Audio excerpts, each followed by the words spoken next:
What is up, buds? Welcome to Weed&d, the Pot Positive Live tabletop role-playing experience. I am your dungeon master for the night, Brandon Allen McClanahan, but my buds call me Bam. Thank you guys so much for being here. Holy shit, what a week we had last week. We had a chance to get in here with Brenna and with Drew, and we had a chance to sit back and do a little like MST 3K style rewatch of the live show that we did. I haven't been able to get that over to YouTube yet, so just kind of hang with us. I apologize for the delay on that.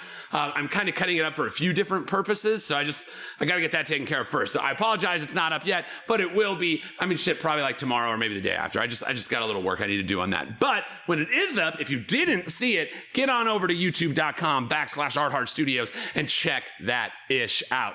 Huge shout out. Dave Clark did all the sound and all the lighting and was the DM voice from the audience during that show. Anthony Barnaby was the one who recorded it and got us such a kick-ass fucking great.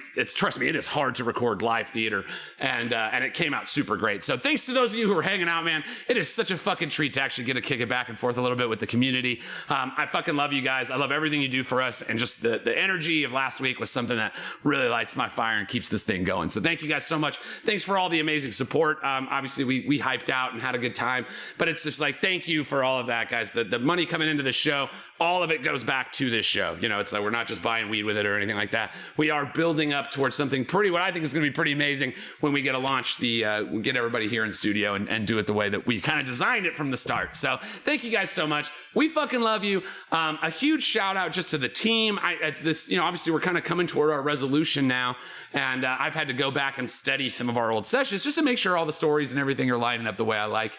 And it's just such a treat, man, to just go and watch. Again, it's 18 months, man. We've been doing this over a year and a half now. And to see the growth in the players, in the community, and my own ability to run a game has just been one of the greatest gifts ever. And to have this chronologue history of spending the last 18 months with some of my best friends doing one of my favorite things is just fucking amazing. So I fucking love this thing. I love you guys. Thank you for all you've done for us and continue to do. And I promise you, we are only going to keep bringing it bigger and fucking better every single week. So thank you guys. We fucking love you. I do want to play this game because I think Dungeons & Dragons is the greatest game ever made of all games. It's my favorite game. Strip Poker is a close second. But the favorite game ever made. But in order to play that game, I got to pass this joint here through the magical fibers of the interwebs to my dear and wonderful friend, Brenna Folger. Hey, Brenna. How you doing, girl? Yeah. I'm doing great, Bam. I am so excited to have done this 69 times, and it's so nice. Nice. It is so nice. Nice. Getting nice on a Tuesday. Ooh. What this number makes me think about is, because it's kind of a big number to be doing a lot of episodes in, so it makes me think about Simpsons characters. My favorite Simpsons character is Eleanor Abernathy, the crazy cat lady. How about you, Miss WeeDnD? Oh, homie, I gotta go with Marge. The ultimate cartoon TV matriarch. Come on. It's true. Yeah. I mean, she's sweet. Homie just loves her. Gotta go with good old Margie Marge. But I'm WeeDnD, better known around these parts as Tynna Smoothhands, the smoothest hands around. And you know what? I'm ready to kick it. Let's get started. What about you, Drewby? How you doing today? Oh, baby, I am doing so good. I'm hanging with fucking all my best buds. My evil twin Andrew fucking moved out. Let's go. That guy sucks, just so everyone knows. Anyway, what's up, y'all? Drew, Thorcus the Dwarf, Battle Master Extraordinaire, fucking about to come down to the clock. We about to fucking bring it. Me and my squad. We squadding up. Favorite Simpsons character, Ned Flanders, 100%. So just a hell of a guy, Just like my best friend. Best friend, you're a hell of a guy. I love you so much. Airdropping it to you. Man, you're a hell of a guy. You know that, best friend? You're a hell of a guy. Even funny enough, I was going to say Ned Flanders, so we just become best friends? Yup. There it is. But hey, you are all my beautiful friends and buds, and I'm so happy to be here. Jake Taylor, once again, is Rial Othron, Arcane, Trickster, Rogue, and Revenant. And yeah, it's our funny number episode, guys, so I wanted to dress nice. But you know who looks even nicer is the one guy I know who can handle that big death energy. What's going on, Gus? It's the weed for you. Oh, hello there, Jake. I didn't see you. I was just catching up on my haunted copy of Edgar Allan Poe's Bones. Yeah, that's right. I am Gus, 2 blunts, Langley, Dose Blunts in the building. And I'm rocking that Big Death Energy shirt. Shout out to my boy, Zach. This shirt is tight. Oh, man, one more shout out. Shout out to the Wizard Barge for the sick Wizard Tarot deck. Very cool. All that being said, you guys were talking about The Simpsons. Man, I wanted to say something clever. I wanted to pick some obscure character, but I gotta just be honest. Bart Simpson. I was Bart Simpson when I was a little piece of shit kid. I have a sister who's a couple years younger than me, who's a genius. Like it just like I have the 2 moods of Bart. The I am so awesome banging on the pot and laying in the bed like that's me, man. So today I will be playing your resident Revenant Divot in the mix, the Barlock, Warlock Bard, and it's going to be a lot of fun. That being said, it is the 69th sesh, so how could I possibly not send things back over to Bam? Ooh, look at that, baby. It is Sesh 69. Nice. And if you're tired of that joke, just stay tuned because we're probably going to hit it quite a few times tonight. I'm just guessing, just knowing us. But yeah, 69 sessions, bud. I mean, who doesn't love a good 69? Am I right? You know who doesn't? Milhouse, my favorite Simpsons character, literally simply for the phrase, everything's coming up Milhouse. Like in my life, I probably say that like 2 or 3 times a day. So yeah, he's just such a great character. Obviously, like all little boys, we all were in love with Elisa Simpson, who wanted nothing to do with us. There's something about Milhouse that just checks all the boxes for me. Family is in shambles. You know, it just really hits home. And Milhouse is a phenomenal character. And you know what? He's a pretty great friend. All right, guys, we do have us a little ritual we like to do around here. Maybe you've heard about it. Maybe you haven't. But we like to take a lighter like this one here. It's got a crystal on it. Ooh, crystal. Make sure we're not going to light any of our friends, family, or household pets on fire and go. Lighters up. Let's play some fucking D&D. WeeDnD, high fantasy, literally for you and me. So load up bowl and make a roll to take control. WeeDnD.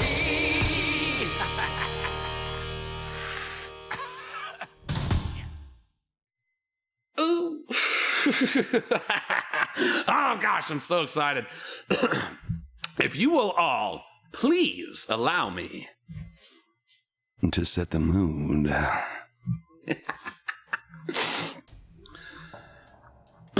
Ooh, excuse me.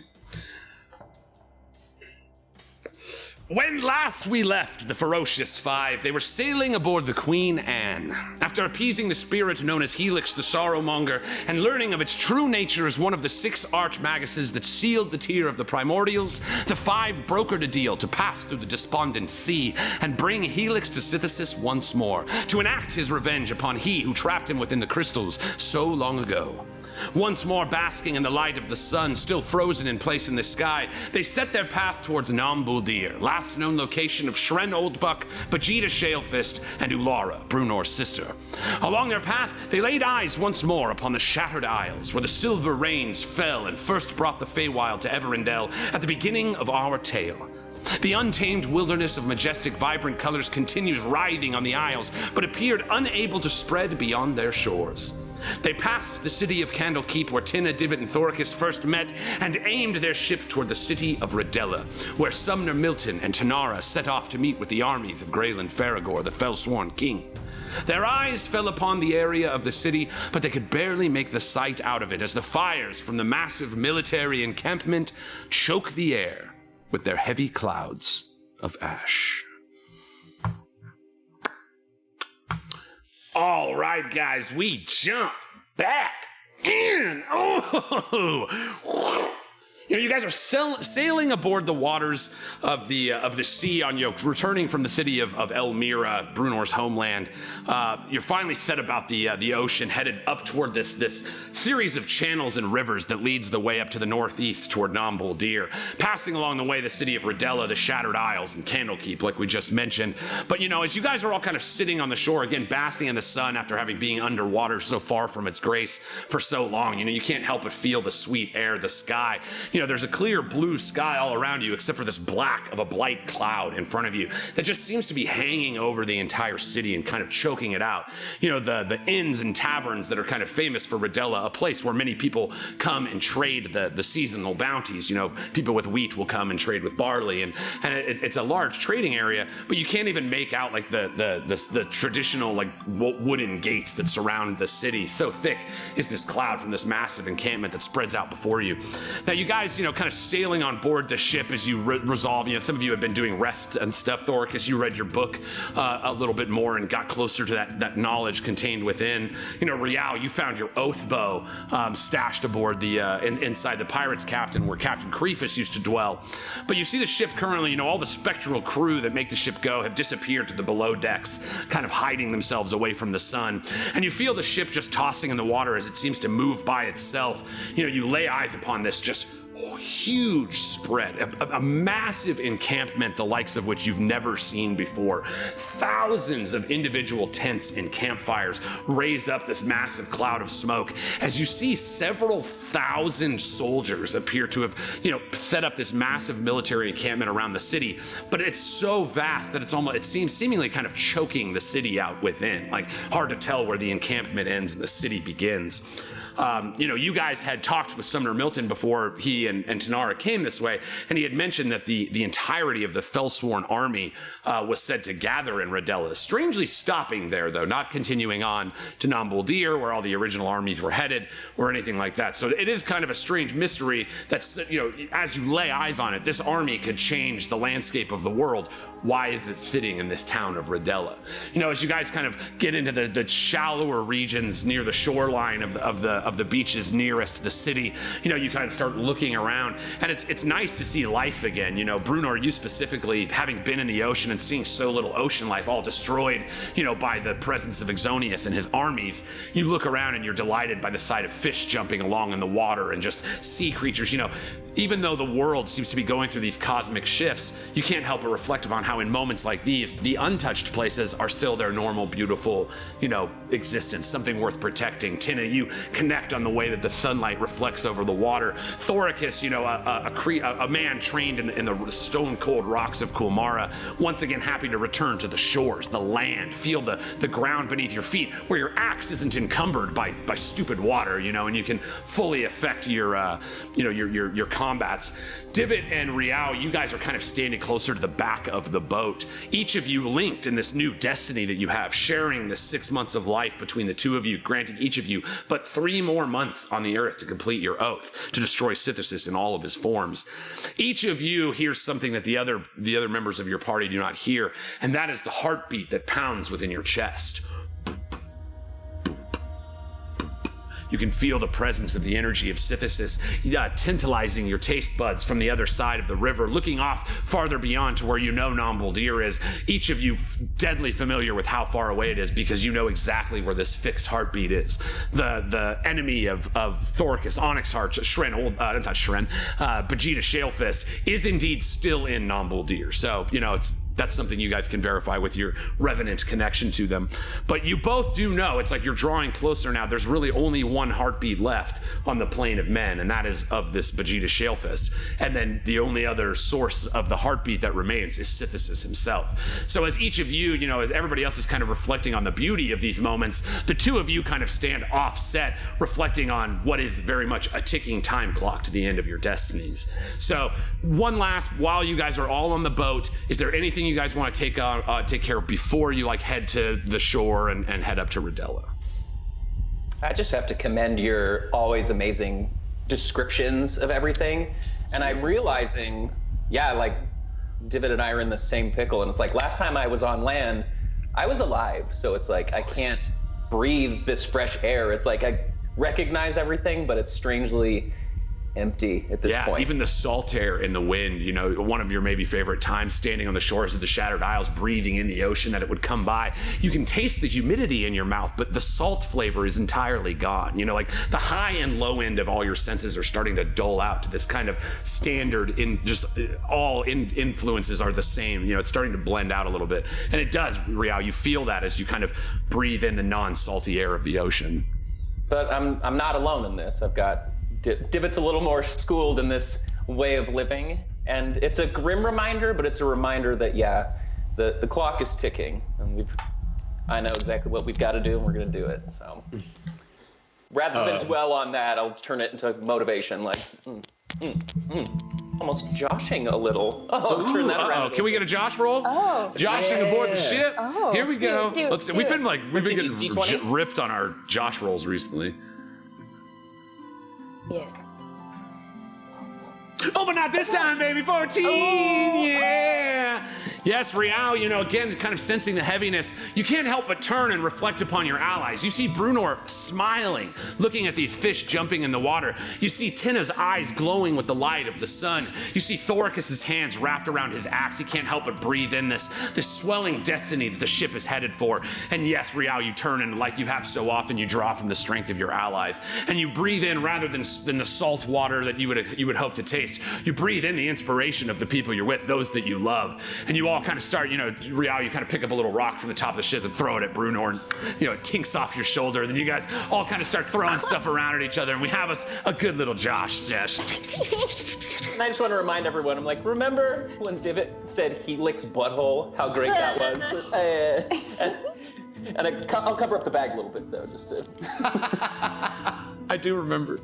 I light up a blunt. Hell yeah. And offer it to Rial, but I'm like, careful, these things will kill you. There it is. All right, you all, you know, again, it's like this is the, you know, you might wonder why the joviality of the moment. No, that's definitely not a word. The jovial. It's very jovial. The jovosity of the situation. The jovosity, yeah. The Bon Joviosity of it all. The John Bon Jovosity of it all. But yes, you guys are all coming from such a harrowing experience. That, you know, the depths of the ocean, the sorrow monger himself, these great, you know, webs and flows of waves of emotion that spilled on you from the tier of the primordials. Once again, it's like, after all of that, you need this. There's something about this joshing between you guys, the way you have so many times before been able to shake off something that would stop lesser human beings, reconnect to each other, and point yourself forward toward destiny. You know, this time is no different. And you know, as you guys kind of start joshing around the ship of the deck, you even hear the spectral ghosts that maneuver the ship underneath, kind of like, it seems like even the ship itself is laughing with you. Like this whole moment, the sun beams just right off the water, and you guys are allowed this moment to just kind of recollect, re-engage, you know, and just share like a laugh together. You know, it's just like, what a crazy couple days that was, right? Yeah. And again, Rial, you're like, I'm dead now. Like once the joshing is over, I want to lean over the side of the ship and communicate to the fish that it's cool to go back to Elmira now. That like the guy's gone, you can go back. Trying to with like the simple concept of that, like. Okay, yeah, you see, there's this little tiny, it's like a clownfish, like a Nemo. You see him kind of just like pooping out of the water, jumping up as high as he can. And you see he's just having a good old time, like seeing how high he can jump, riding along with the waves of the ship, jumping over the crest of the wave as it pushes off the ship. And he's just having a good old time. And you kind of shout down to him, and he looks up at you, and he's like, "Oh, hey!"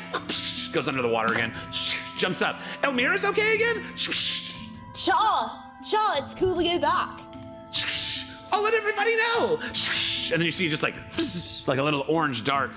He starts going, you hear him kind of screaming off, "Hey guys," as he disappears into the ocean. Cool, that was pretty dope. There was just You see one like to talk shitty to you eel for a in the minute. background is like, Elmira sucks. Just because, there's crappy sea creatures too. You're allowed to have your opinion, even if it's wrong. It's like, dang, you're cool. And he like swims off a changed eel. I accept you for who you are anyway. All right, so you guys, you see this little clownfish kind of zip off as you hear Brunor communicating with the aquatic life nearby, and the ship's kind of, again, now you're kind of in the shallows. You're starting to see like the ocean floor come up on you. Again, just like the pristine beauty of this day, kind of starkly juxtaposed with this giant cloud of smoke that you're starting to pick up in the air as you get closer. It's like going to a cloud. You don't, it's like you're not suddenly like aware that you're inside of this thing, but the air starts. It almost kind of reminds you pretty similarly to the smoke choke of the Kingdom of Elmira when the Shadow Dragon was in charge. It's this heavy, you can taste, it's more than just the ash of a fire. There is a tension to this force. There's an anxiety. You can almost feel this encampment itching at the skin to do something, but they for so long have been stationed in this one area. As you get a little bit closer and you're starting to be able to make out the edges of the battle encampment itself, you notice that all like the sand and mud of the roads has just been washed out with human filth and just the presence of thousands of people in one small area. You start smelling, human, poop. You start smelling the smell of thousands of people living in the same area forever. The kind of nasty smells that come with all of that. The ripe BO of thousands of troops that seemingly aren't taking much time to shower. You're kind of just looking at it, but it looks all bombed out. It looks like these guys have been here for years and not months, even though because you were in the Shattered Isle mere months ago, that they've probably only been there at this point maybe for like 2 months. But they're well set in. The grooves of mud down the roads are all very thick, and it seems like just hard to get around, even just because of how many people they are. The ship itself kind of comes to a natural end. It doesn't beach itself on the waters, but it stops near about the 4-foot shallows, a region where your feet would be able to touch the ground. Brunor, as you kind of stand near the front of the ship, you see one of the spectral crew members, the one that spoke to you the first time when you came aboard the ship and asked for your orders. You see he kind of just like pops his little spectral head up from the bottom deck, and he looks at you for orders, like what you want them to do with the ship while you guys dismount. Well, I think you guys could probably just like chill out here in the water. Maybe if there's like a cliffside, so you can get some like shade or something from the sun or whatever. Just maybe find a comfortable spot to be, and I could maybe send Brian to you if we need you. Perfect. How's you that see, sound? as you're talking with him, you see suddenly the boards of the ship, that door that only appears when you think about it. You see that trap door materializes and pops open, and then like all of you kind of this, like you've all been so caught up in your own stuff, you literally kind of forgot Toko is on the ship too, and so you see suddenly the door just like opens up, and he kind of climbs up from the below decks. He's got that heavy brown leather mask, his scarred face that's hidden behind it, but his large bugbear frame, his huge arms hang down, and he looks over to you, Thor, because he's like, "If you would like me to watch the ship once more, I shall see that its wood is never splintered." You're a real seaman now, Toko. You see, he's like, I never thought I would enjoy the kiss of the ocean, but I must admit, these past few days, and he kind of like pats one of the beams of the ship. He just kind of pats the wood on it. And he's like, "I feel like I'm getting closer with the spirits that run this vessel." Hell yeah. Interesting. It's like you are a stone reaver that created a water reaver. Stone waver, maybe? Stone waver. So he kind of secondarily looks to you, Thorkus. He's like, do you just want us to stay in these waters? You can see he's kind of like, he doesn't want to come out and say it, but he's like, should I get the cannons ready? Like, you know what I mean? Like he wants to, he's like, why aren't we just attacking? Or, you know, it's like his mentality tends to be more toward aggression. So the idea of just waiting around seems a little weird to him. So he's just kind of like, while he obviously accepts Brunor's opinion, he's also kind of looking to you to be like, is there anything like Stone Reavery that needs, you know what I mean? Like, is there anything you need me to do? Should we be careful, or, you know, is there any extra, do you have any extra orders for him, basically? Didn't you read the manual? I gave you the manual like a long time ago. You didn't read it, did you? You said that you did, and you didn't read it. I skimmed it. I skimmed it. Read all. I got to I was like, Stone Reaver, that's cool. Flip, flip, flip, flip. Yeah. While they're having this conversation, I'm playing with the cannonballs. I'm like, hey, Seaman, how far do these balls go? That's a fantastic question. And I'm not looking it up online right now, but I am. So I'm going to tell you. But yeah, no, I'll just try to explain it to Toko real quick and be like, look, there's a tactical advantage. You don't always need to just rush in there and, you know, Leroy Jenkins the shit out of everything. I mean, it's fun. It is fun. Trust me. But you know, he certainly knows too. That was like the Burakan way. It was just like go, like storm. But yeah, so you see Thorkus, he takes your advice a little bit too. You see he's like, perhaps you are right, Stone Reaver. And he kind of bows his head to you. He's like, I should reflect upon the pages of the book. And you see he kind of reaches back in his pouch, and he always has the book on him, Thorkus. You've noticed that now. This is like the third time you've talked about the book, and it's like he has it almost like a back plate in his armor. It's just like always with him. You see he pulls it out, and it's like a little wet and a little like stained from like its time under the ocean and probably some like lower back sweat. And just because when I did that, I had some, so I added that detail just for all of us right now. But yes, you see he pulls the kind of cornered dusty pages, and he sets himself back off. He's like, I shall reflect upon the book of the Stone Reaver, so that we may serve better in your purpose. You see, kind of nods to you, gives a salute to you all, you know, and is like, fear not, like your possessions are safe under the eyes of Toko the Hatchet. All right. Wow. Right. So the cannon, we're gonna not take the high end of the range, because cannons. So if it was like a Diesel Dynasty cannon, that 2000 range seems more appropriate. These are pretty rudimentary. They don't have like the proficiency in explosive powders that like the Dynasty, where there's that higher end technology. So let's just say it's got a 250 foot range. Anything beyond 250, it has disadvantage up to 400. For me, that was mostly an excuse to make a ball sack joke. Yeah, I was with you the whole time, but I feel like I should give you an answer to that. So yes, you know, if this was a Diesel Dynasty cannon, kind of what you're finding would be a little more traditional, like 500 to 2000 range. But this, you know, we're still in the very early development phases of this explosive powder that they use. You know, you've seen a couple guns now. So it's like, you know, the technology here, but all of this comes from the Diesel Dynasty to the north. You know, that's said to be extremely engineering-wise advanced. You know, they have the steel-forged army, the mechanized army that you saw marching toward this place. So which is something also, you know, Divot, the last time that you know, really kind of had your out-of-body experience and watched, you remember all the great armies were seemingly converging on the Malachite Mountains, specifically toward the area of Nambul Dir. This being one of those great armies, the Steelborn moving the fastest, as they're not actual humans, they don't need to stop for rest. You know, you would assume they might have been here already. So this is a little, you know, you're kind of wondering why they haven't arrived yet. You know, it seemed like it was something that was about to happen, but something may have changed. So maybe a piece of information to investigate, you know, along your way. But yeah, you see Toko takes up his defensive position on board the ship, and you all kind of step off. I'm gonna bring you over here, just to show you kind of as you know, you're not right in this position yet, but this is kind of the idea of what you're seeing. This massive encampment, you know, it's all military, you know, so it's like the armor that most of the men wear is all similarly colored, you know, again, the purple and silver army of the Fellsworn Kingdom. But it's such a massive force that you see some guys that have the breastplate but not the pauldrons, and it's like there's a mishmash of what gear is available.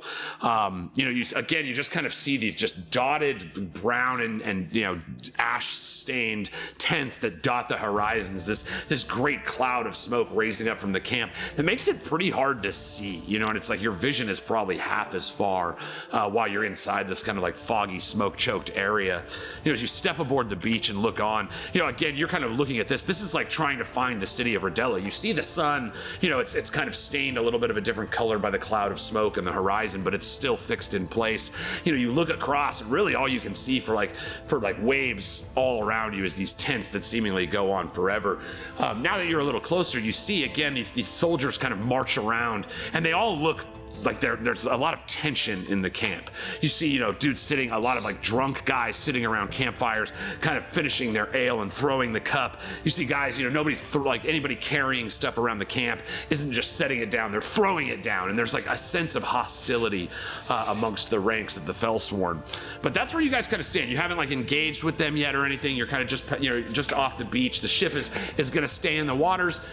Toko's basically going to take care of the defense of the ship with the specters if anything were to happen there, and you guys are now on land in just near the city of Rodella. The Fellsworn army encampment kind of decked out in front of you. What do you guys do? Shalom. Shalom. Is there anybody? I'm kidding. Hello. Yeah. I want to try to reach out to anybody walking by. All right, so again, you guys, you're a little bit away. You kind of see a camp near the outside. It's not quite as tight as the other tents, and you can see the army, the armor that these guys are wearing, is all from a different region. It's like each piece of their armor is from somewhere else. So maybe you know a little bit about the ways of war. Perhaps these are like the mercenaries that are hired by the army. Like guys that kind of do the grunt work, the digging in the trenches and everything, and they're kind of ostracized by being put on the outside of the camp.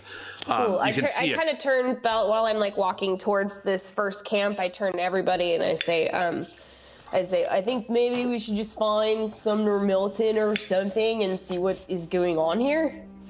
I totally have Brunor's back because she was trying to get these guards' attention a little bit, right? Mm-hmm. So I'm like, all right, grand introduction, and I'm like, and I do the you idiots. Do you not see that you're in the presence of Brunor, the serpent, the whole thing? And I'm like, she demands to speak to the most important person in the region immediately. Who matters? All right, you let out your words, and you see, again, kind of these heavy-shouldered, these people look burdened. There's a heaviness that just kind of seems to weigh upon the mind and body of every person that you see, even in this just broad valley of bodies. You see their slumped shoulders finally turn over, and they all look at you at the same time. One of them's holding a mug of drink. The other two are just kind of standing. You see one sharpening his sword, and the other one's just kind of warming his hands by the fire. You see their clothes and their tents are all stained in this thick mud that's just gathered up from the various liquids of an army this size, and the lack of good rain. The rain season is to come, but you can only imagine it's going to make this area even muddier. Their pants are stained up to the knees, and it looks like just existing in this area is quite a task. You see the one at the center who's holding the drink turns and looks at you. Whoosh, when he hears the name Brunor, the serpent slayer, the slayer of the shadow dragon, Exonius, true crown prince of the kingdom of Elmira, the now free peoples of the season. And you just kind of let it all out. And he turns and he looks. He kind of, you see the kind of like far away drunk eyes of a man, floating in his own misery a bit. And he kind of takes you all in. And then he starts singing the song that the bard sang in the first episode. You see he looks, and a wave of relief washes over his face. The Ferocious Five! And you see the other two ones like, they will save the day! And they all start clapping their things. And you can see these people are like awestruck that you just emerged from the ocean. Like, this is like the song they've been singing all week. You know, the new hot buzz is this group, the Ferocious Five, that has gone through and, you know, dismantled remnants of the Feywild and battled great dragons in the city of Emerella. If you recall, you guys sent people out from Amarella to spread word of both the Green Lady, Tynna, you know, your prophets basically going out to prophesize about the Green Lady and how wonderful she is to build churches, but also like you guys sent people out into the world to spread your exploits. Divot, you created a dance team that basically updates everybody. You know, they have one dude has killer calves too, the dope calves that guy had. He was wasted as a guardsman, you were right. And but his sweet calves have brought this story through this encampment. And for the first time in your guys' like hero career, you're arriving somewhere that already knows about you and is like exceedingly excited about just the fact of seeing you. So you see that heaviness on their shoulders kind of drops away as they begin singing this song, you know, brings hope back to the day. We sing for the five, we cheer for the five, we tell songs of their glory. And they're just banging their chips. And it's like, again, the mood just totally shifted. And you see a couple of the other camps nearby, a couple people start like, hey, what's that? Whoa. Is that? And they all kind of start gathering around. Now, word of you guys being here is going to move pretty quick. So you do it, but you have this moment now between them. They end the song and they look at you, Brunor. After your entrance from Divot, what do you do? Hello. Hello. Hello. It's so nice to see all of you. That was excellent. You're all. That was really cool. Here you go. I clap for you guys. Good job. Yeah. Beautiful voices. Their eyes just like grow wide. That man's pants clean. Nice. Yes, Divot, you know, with prestidigitation, you kind of remove the mud from around the knees of the drunk guy, and you watch that total shift from like sunken, wallowing drink, you know, kind of like Brackus the Mired was so long ago, just floating in his many life sins. And that way you see that levity kind of fills his body as he stands there and he's like, no one will believe this. No one will believe this. The Ferocious Five. And you kind of hear like Ferocious Five, as more and more people start coming over toward this camp. Could you guys maybe take us to whoever is in charge of Take me to the leader. You hear one of the soldiers, you know, clad out in the pure silver and purple of the Fellsworn army. You know, unlike these kind of mercenary guys, but like a true, you know, if you remember Vix and Wedge, they were dressed like this, the perfect silver and platinum and purple garb. He stands forward and he goes, "Do you hear that, men? We're finally gonna get out of here. The five are gonna get Greylend to move at last." And they're like, yeah. And then you start hearing shouts from the other side. "You're a fool. We shouldn't be a part of this commission." And you start seeing as this massive group of people starts kind of swarming you guys. And suddenly, instead of dozens, it becomes hundreds. And you start watching as this wave of people kind of starts coming at you at once, and you hear the conflicting clash of all the many viewpoints of the men at this encampment. "No, we should have charged in months ago. You're a fool. You're a coward. You would have died in the field of battle. No, Greylend's a coward. A coward. He killed the Lord Bane." And you just see, and suddenly this big crowd kind of starts fighting with each other. "You know, you're a coward." And you see that the energy of being excited to see you guys and the fact that you're there is taken over by this crazy mob. The tension bubble breaks, and this large group of people starts basically slugging it out around you. You feel people like clawing at your armor, like, "You've got to help us!" And then somebody just runs by and punches him in the face. You know, and you feel Bruno, they're like, "You said you wanted to speak to Greylend, right? Greylend's a coward. Greylend." You feel the hands of all these people kind of washing over your armor, and it's super overwhelming. What do you guys do? I get Brian to bust his wings out and just do one big flap to give us some room. There we go. Right there. Brian the Dracodile with his big buff body. You see the giant stone belt, the stone giant strength belt around his core. He flaps back. You see he kept the eye patch on. You know what I mean? He still hasn't taken the eye patch off yet. He's a bad boy. But yeah, so he's got the eye patch on. You see he's just, and he lets out, you know, again, as this transformation has gone, Brunor, you hear the sound of a dragon come out of him. You know, not so much the crocodile, but this thundering roar. The wings flap back. You see the air pushes a few people back at first, and they all stop. So I climb up onto his like shoulders. Hey! Stop it! Listen, you guys need to chill. We are here to help, and this kind of shit right here is not part of the solution. I know that you've been hard. It's been a long time here. It seems like you haven't been well taken care of, and that you haven't been taking care of yourselves either. Clearly. So listen, we are here to help, but unless you are going to be part of the solution, you could just go fuck off back to your tent, okay? So someone take me to your motherfucking leader. Yeah. You see the first soldier, that spoke that perhaps you were here to change the mind of Greylend Ferragor, the first pure Fellsworn army soldier that you saw. He's the first one to speak. The serpent is right. We should be ashamed of ourselves. We are in the presence of the great warriors, and this is how we present ourselves. You wonder why you sit ostracized from the camp, why you have yet to feel the warm comfort of the Fellsworn people. Perhaps you best consider your actions this day. And you see he looks at you, not trying to pass the buck. He looks at you, Brunor, directly in the eyes, and he says, I apologize for this display. And he, kind of gives you a little bow of respect. I understand you guys have been through a hard time. It's okay, but you can make the choice every day to just not be a dick about it. Just throwing that out there. You are not at the mercy of your circumstances. Be cool. And then she looks at the guy, she looks at the guy and jumps down and extends her hand out to him. Brian's wings still extended. It's almost like you're saying hey, be cool, while you're pointing a double barrel shotgun at them. It's you see everybody's yeah, we'll be super cool. So yeah, you notice again, at first it was probably half fear, half respect that kept this crowd at bay. And you see the shift has happened more so maybe, some of the more malcontent people that kind of like the life of an army life, the killers and thieves that plunder the bodies after the battle, those, bad people fighting for a good cause in a, kind of that chaotic situation. You see a few of them are still mostly just kind of scared of you guys and Brian.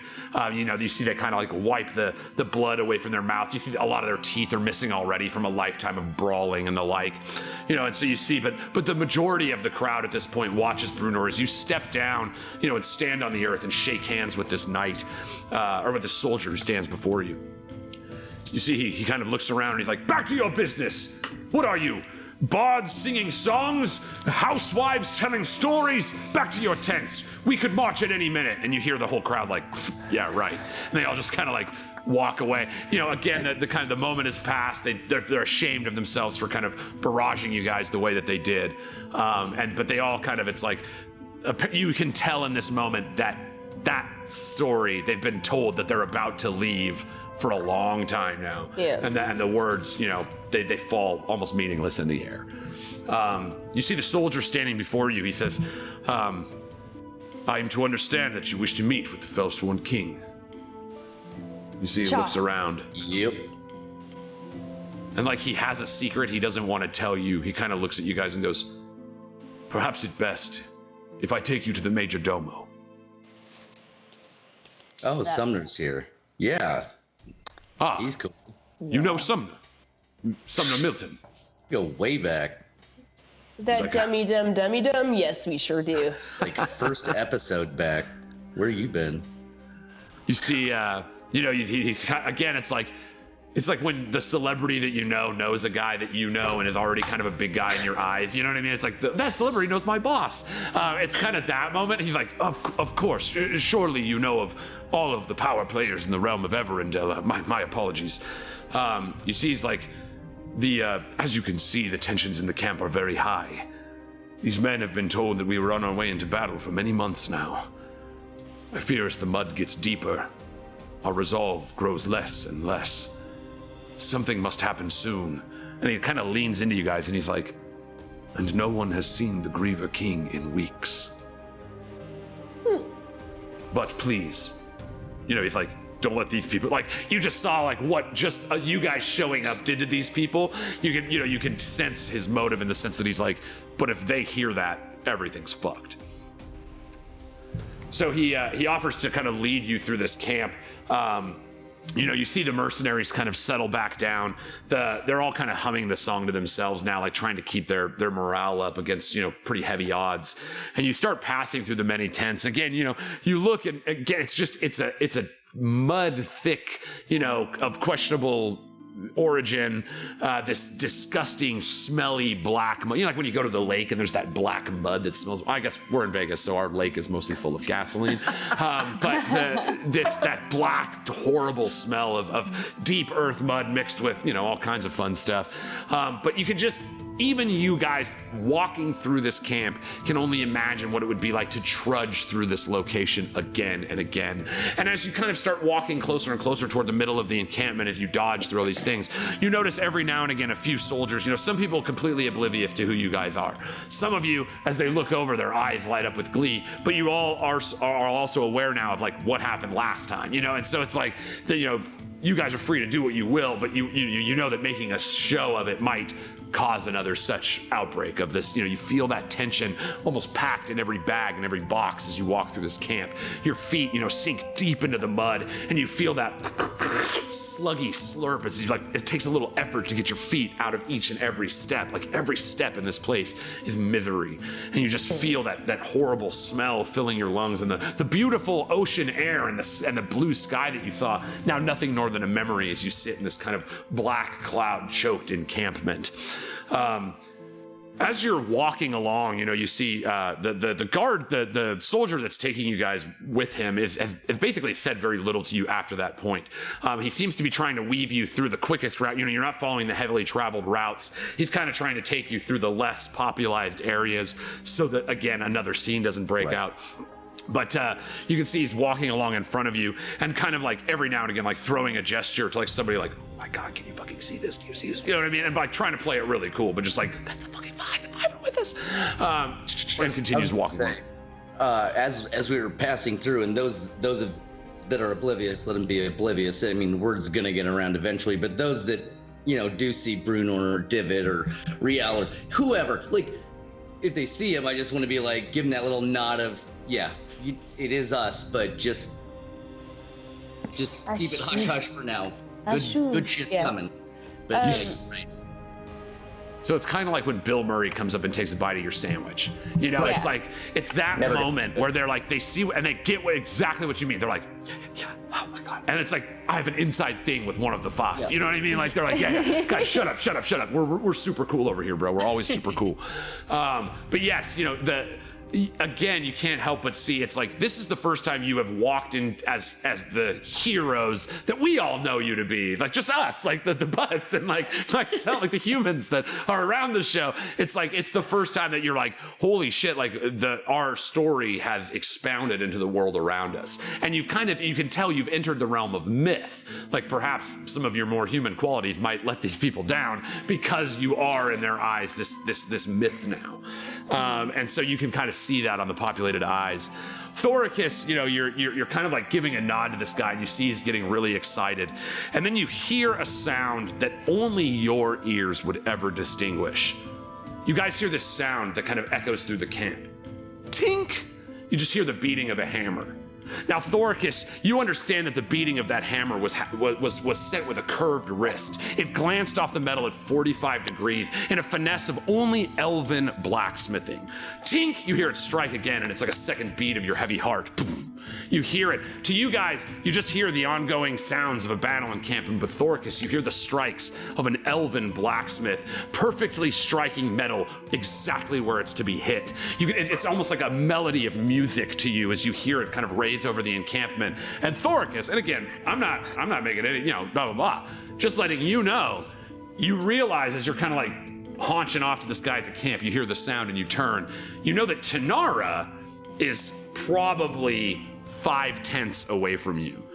The sound of that hammer, the way that it glanced, you flash back quickly to your passionate night of blacksmithing inside the. I'm sorry, guys, it's the 69th Sesh. That passionate night where you guys like wielded out such wonderful works of armor and everything, and you can't help but hear that tune, that a type of blacksmithing you thought never would work, but when fused with yours worked better than ever imagined. And you guys were able to achieve this feat of blacksmithing as you danced around inside that hot forge.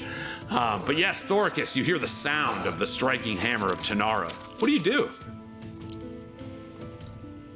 Well, I mean, I just look around the entire encampment and I see that everyone's armor's in shambles, and I hear that sweet, sweet music, and I'm like, how can this be?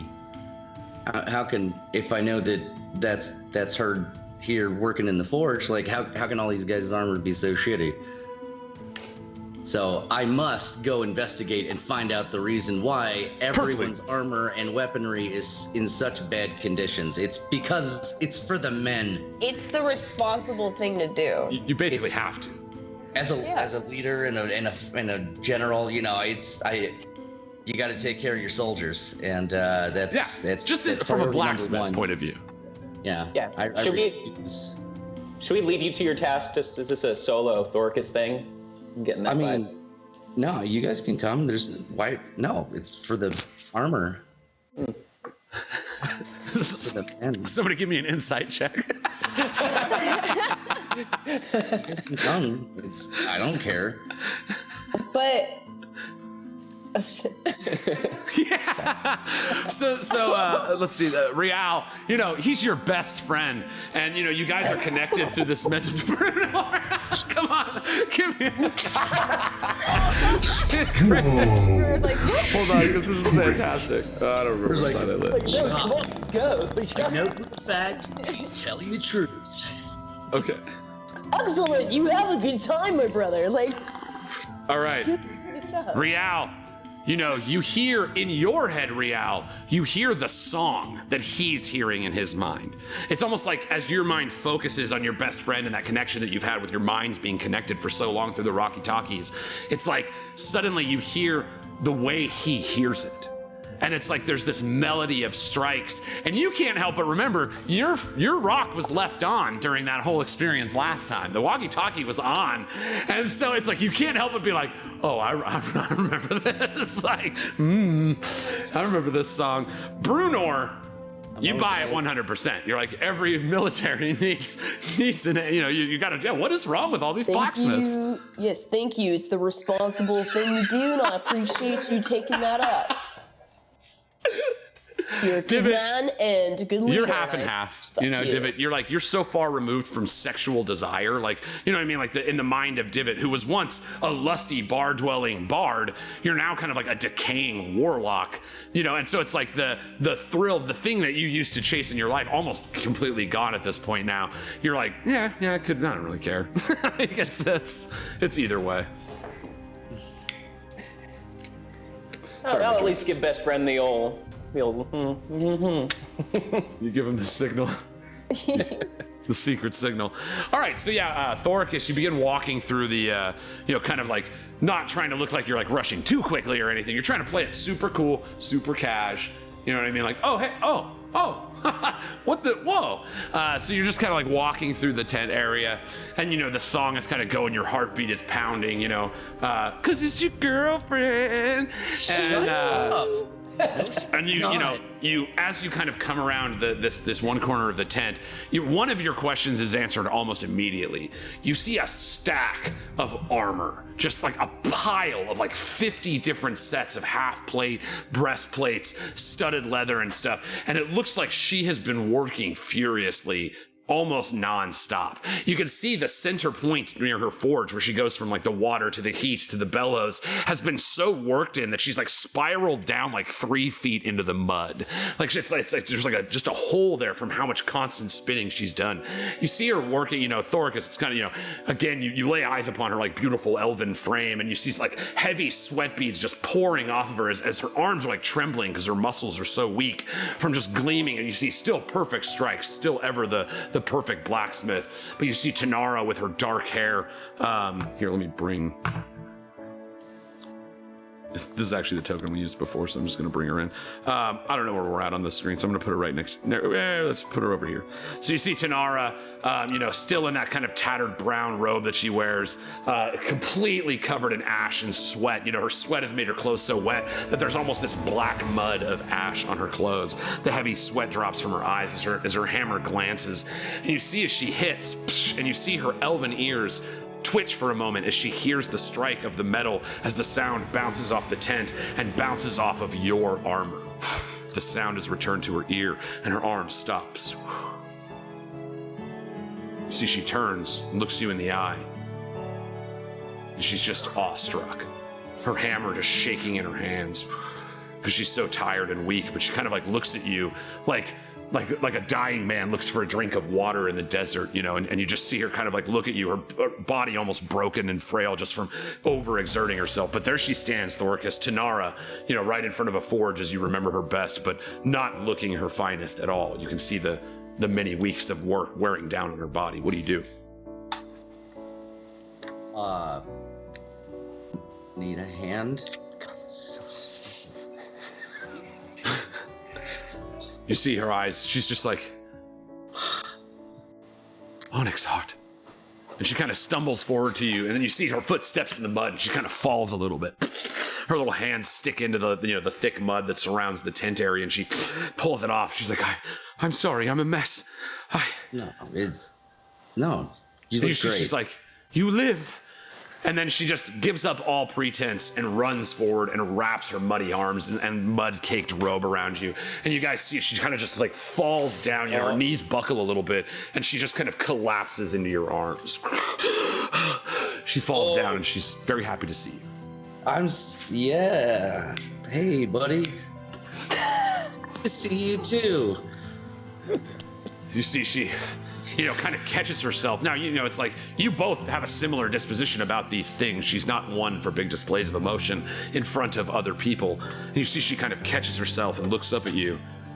You see she kind of gets off and takes like a little rag that's half soaked in mud and kind of gets a little bit of the mud that she got on you off. She's like, I'm sorry, I lost myself. She puts it back. No, it is good to see you. I'm happy to see you. You look fine. You look great. She's like, it is good to see that you live. And then she catches herself again and sees all of you guys standing there too. And she's like, all of you, the heroes. Yeah. And all of the other people here also, it's good to see them. Yes, it is. And you see she kind of like starts like nervously kind of twiddling the rag at her side.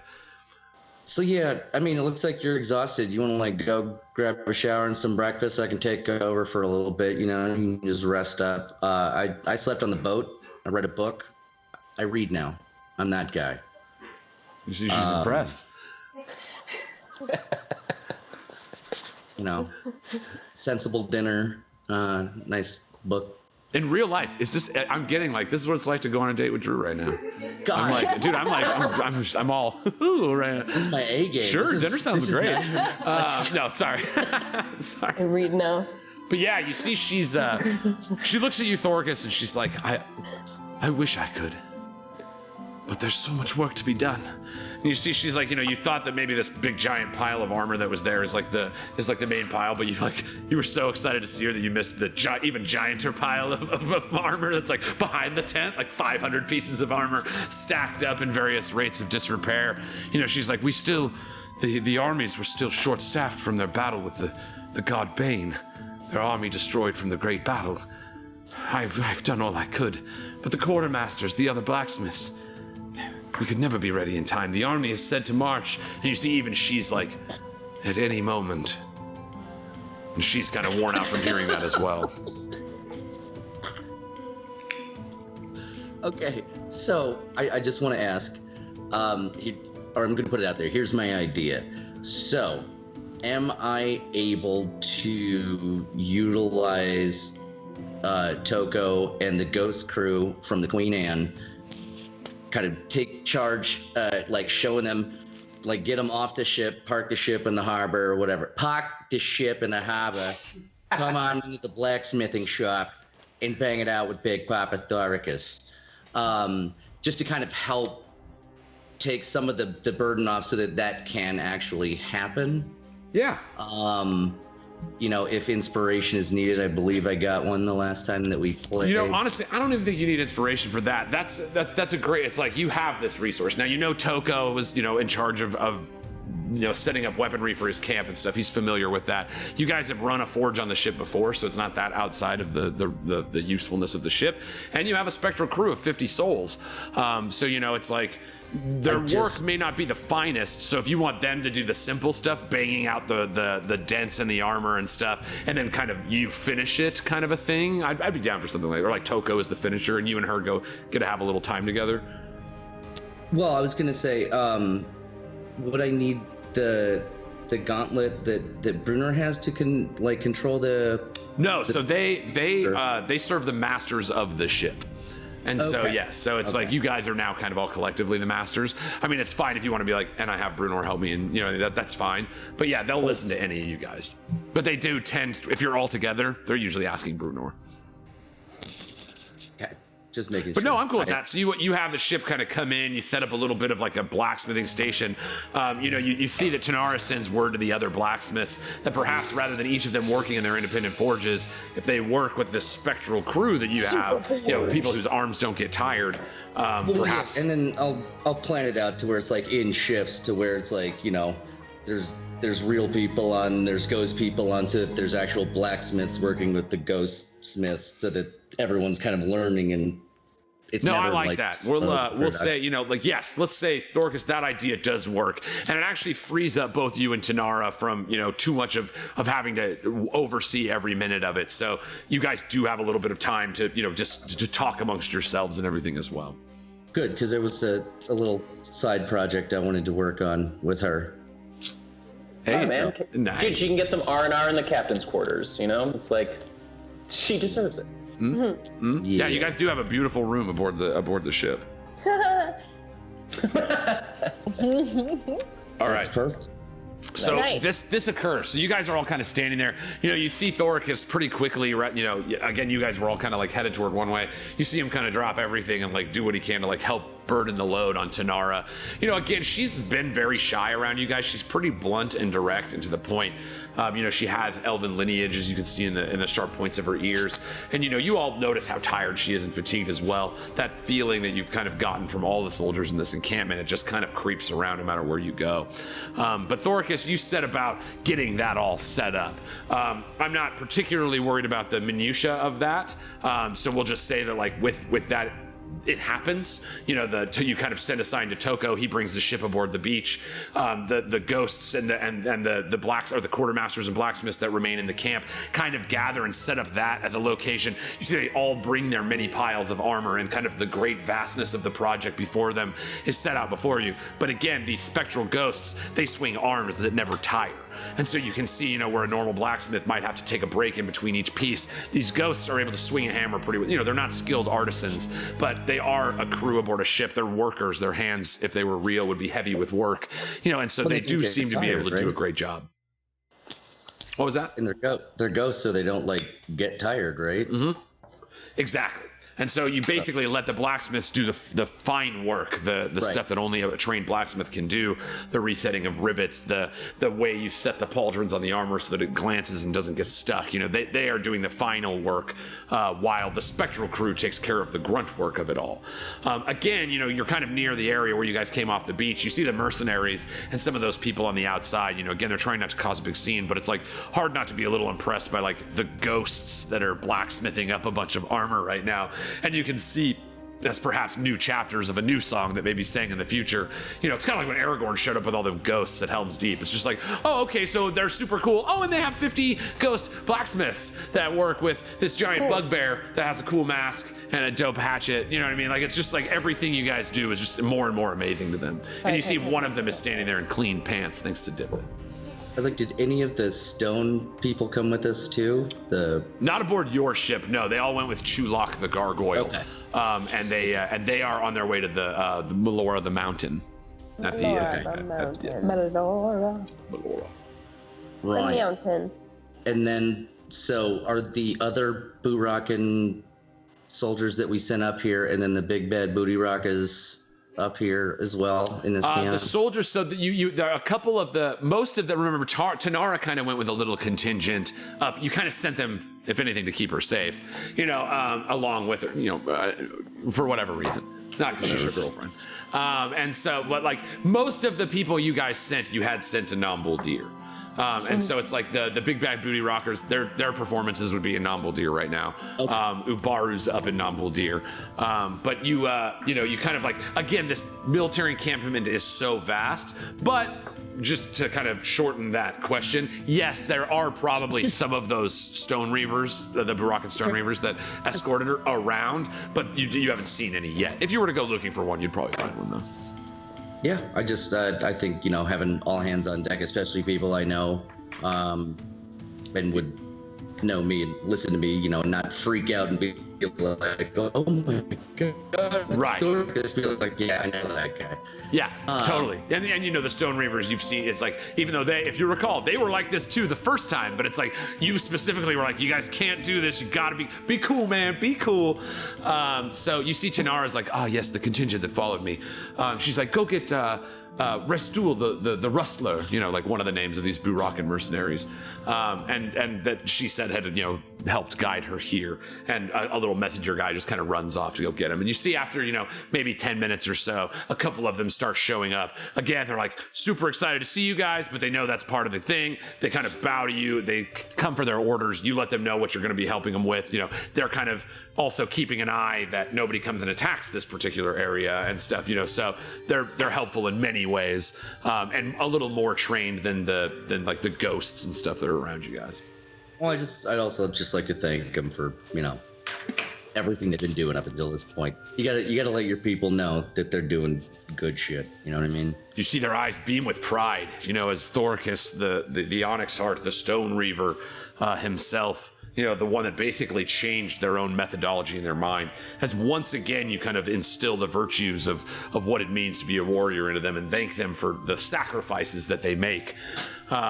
And so it's just, you see them, they all look at you with great respect, and it's like you see for them having a cause, worth putting themselves on the line for has meant everything. No longer the wild energies that drove the mercenary camp of Buraka, but now the focused and controlled minds of a soldier. You've brought that to them. And so you see that, they kind of, their eyes kind of fill and they gleam in the moment. And then again, in that display, they go about resetting their work. But you can see, you're, again, like when Brunor was in Elmira and everybody looked at her, and like, this is like, the Stone Reaver people look up to you as the Ascended One. You're the bridge between them and their god, the Raka. So it's like you were almost like this fire sun that you got going behind your head right now. That's almost how they see you. It's you are a creature of myth as much as man in their eyes. Oh, God. Look out for the fire sun. All right, so the blacksmith stuff is all kind of set up. The time afforded. What's that? Oh no, I said sweet, awesome, thank you. Yeah, so I love the idea, and believe me, it's all factoring into like an overall morale of these units and stuff, as was your first speeches and everything. So none of this is for naught. But you can see primarily Thoricus, the thing that this gives you is a little time out with Tynna. And so, you guys are all kind of standing there watching as this procession of ghosts and everything goes. And then the four of you combined feel like 1/3 a wheel.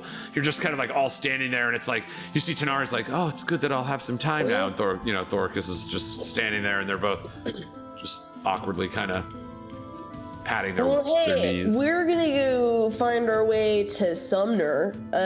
You can catch up with us in a second. Yeah, I'm just gonna show her where like the pantry is, so she knows like where the food. Oh yeah, to eat. chop. Okay, cool. Yeah. You could also show her all that mithril armor you got. You guys. Yeah. Yes. Yes. Being Obviously. an elf, her eyes do gleam at the mention of mithril armor. She's like, mithril, you say? Yes. Yeah, we've seen a lot of crazy shit. It's so good to see you, Tynna. You have a good time, and then I just start walking away. All right, so Is that the plan, Thorcus? You and Tynna are gonna have whatever your side quest moment is, and then you going to proceed on to try and find Sumner Milton?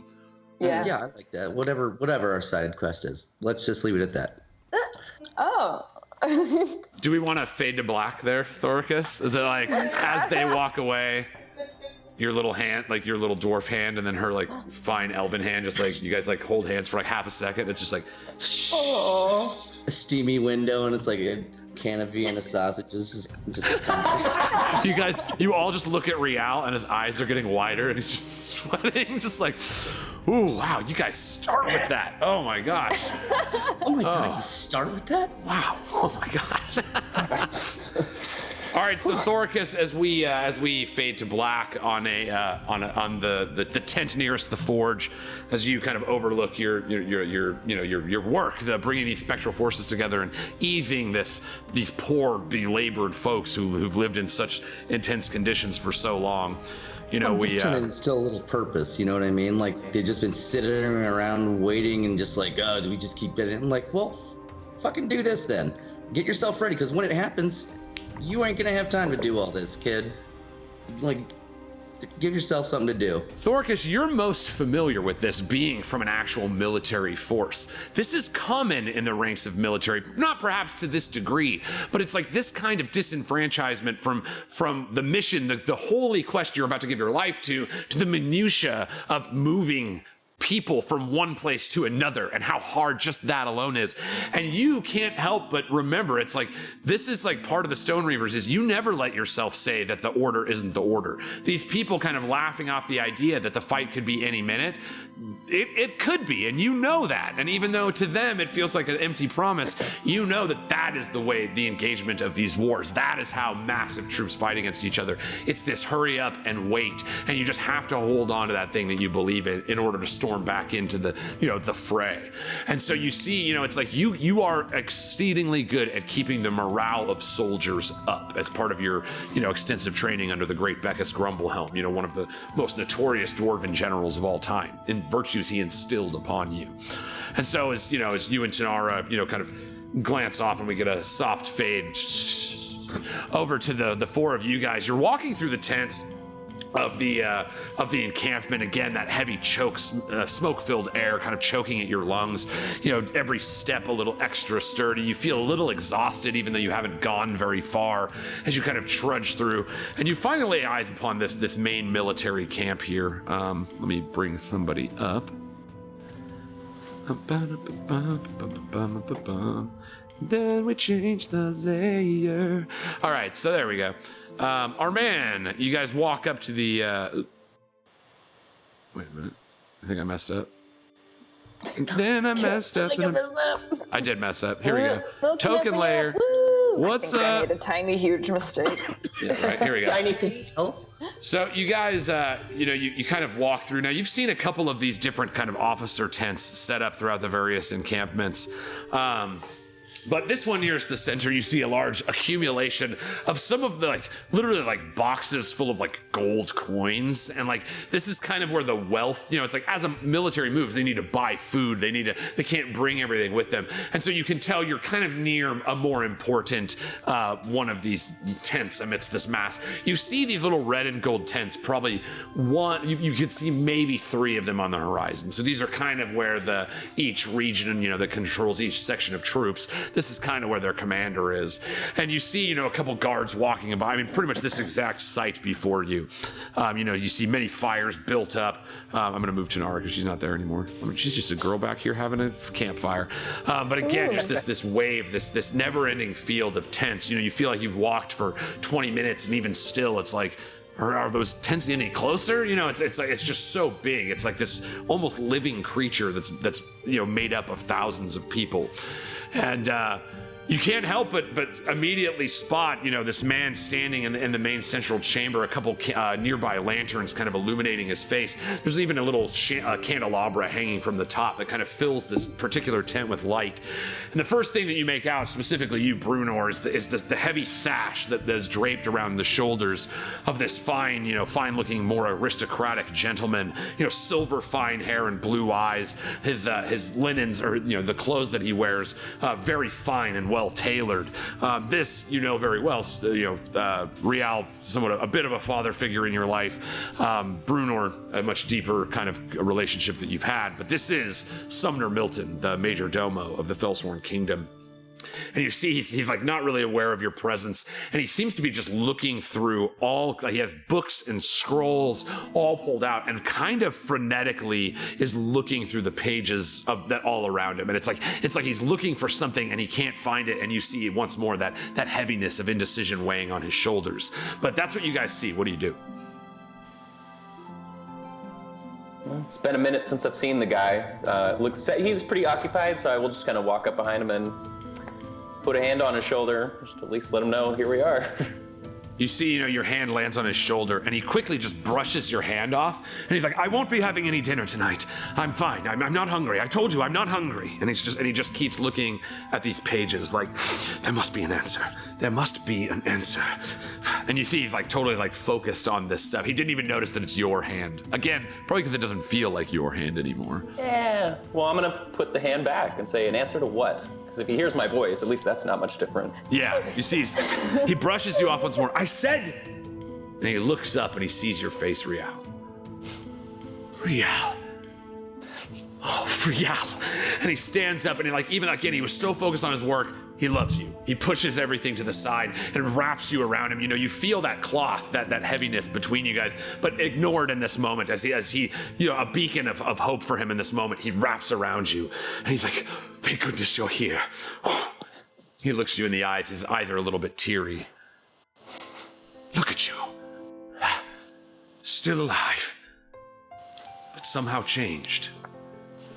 You see, he sees the sunkenness in the skin on your face, and he kind of takes you in for a moment. Now, Sumner Milton's not a wizard or anything, but he can see something has changed within you, that you're not quite as alive as you used to be, and a look of concern washes across his face.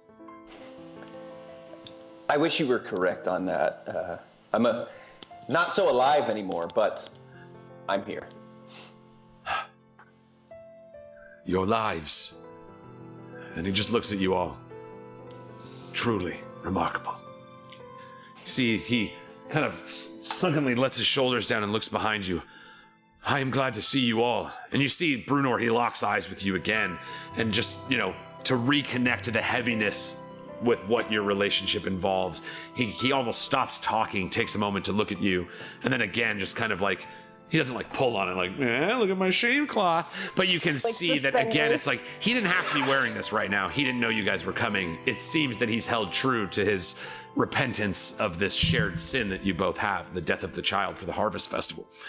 And so you see he even stops and gives you a heavy look. And he's like, perhaps this is serendipitous, your timing.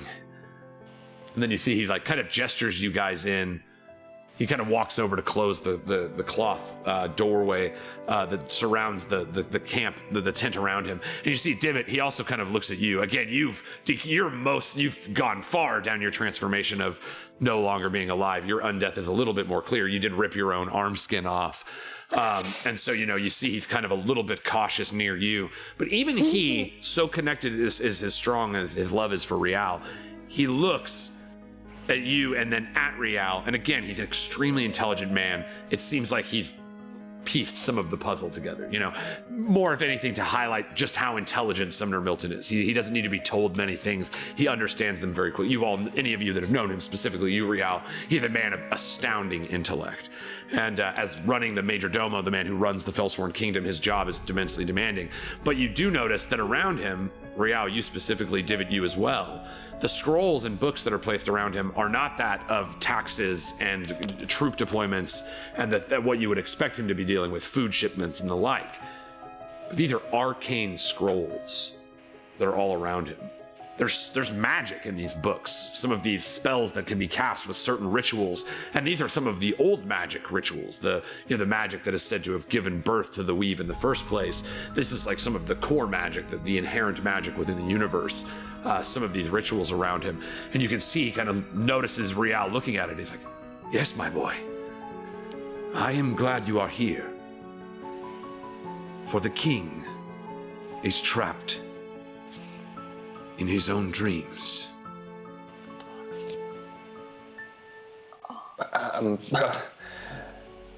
So that's the answer we're looking for, huh? Yes. You might wonder why we sit. He began reading that damned tome, that prophecy. I told him his mind had grown consumed, but each day he seemed weaker and weaker until finally he fell into a great sleep and would not rise again. I look for ways to reach his tainted mind, but I have not the power required. You see, he kind of looks up at all of you. But you all just might. And that's where we're going to pick it up after intermission, guys. All right, just because I know what's about to happen is going to be super fun, and so yes, boom, kaboom, boom, boom, boom. All right, guys, we're going to be dream delving. All right. We do us a little happy intermission here. It takes 10 minutes, but during that intermission, we run all of this incredible artwork from all these amazing artists that contribute. Huge shout out to Reza, Giuseppe, Jake, Vlad, all these incredible artists, Gabe, just tons of people that have sent in this amazing work. And it is our great gift to highlight it here. And thank you guys so much for just building out a world for us to see with our eyes rather than just our minds. It's incredible what you do. Another huge, massive shout out to Sandy Stein, who does all of our original music. Everything you hear is original, done by one brilliant man, and his name is Sandy Stein. He seriously, it's astounding what he's done. So listen to his amazing music at the volume. It should be appreciated. And we will see you guys in 10 minutes to see what's going on in the mind of the Griever King. The front or the back? Which part? In the back of the mind of the King of the Grievers.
Welcome back, buds, to Weed&d, the pot positive live tabletop role-playing experience. Holy crap, dudes, we've been having us quite a sesh.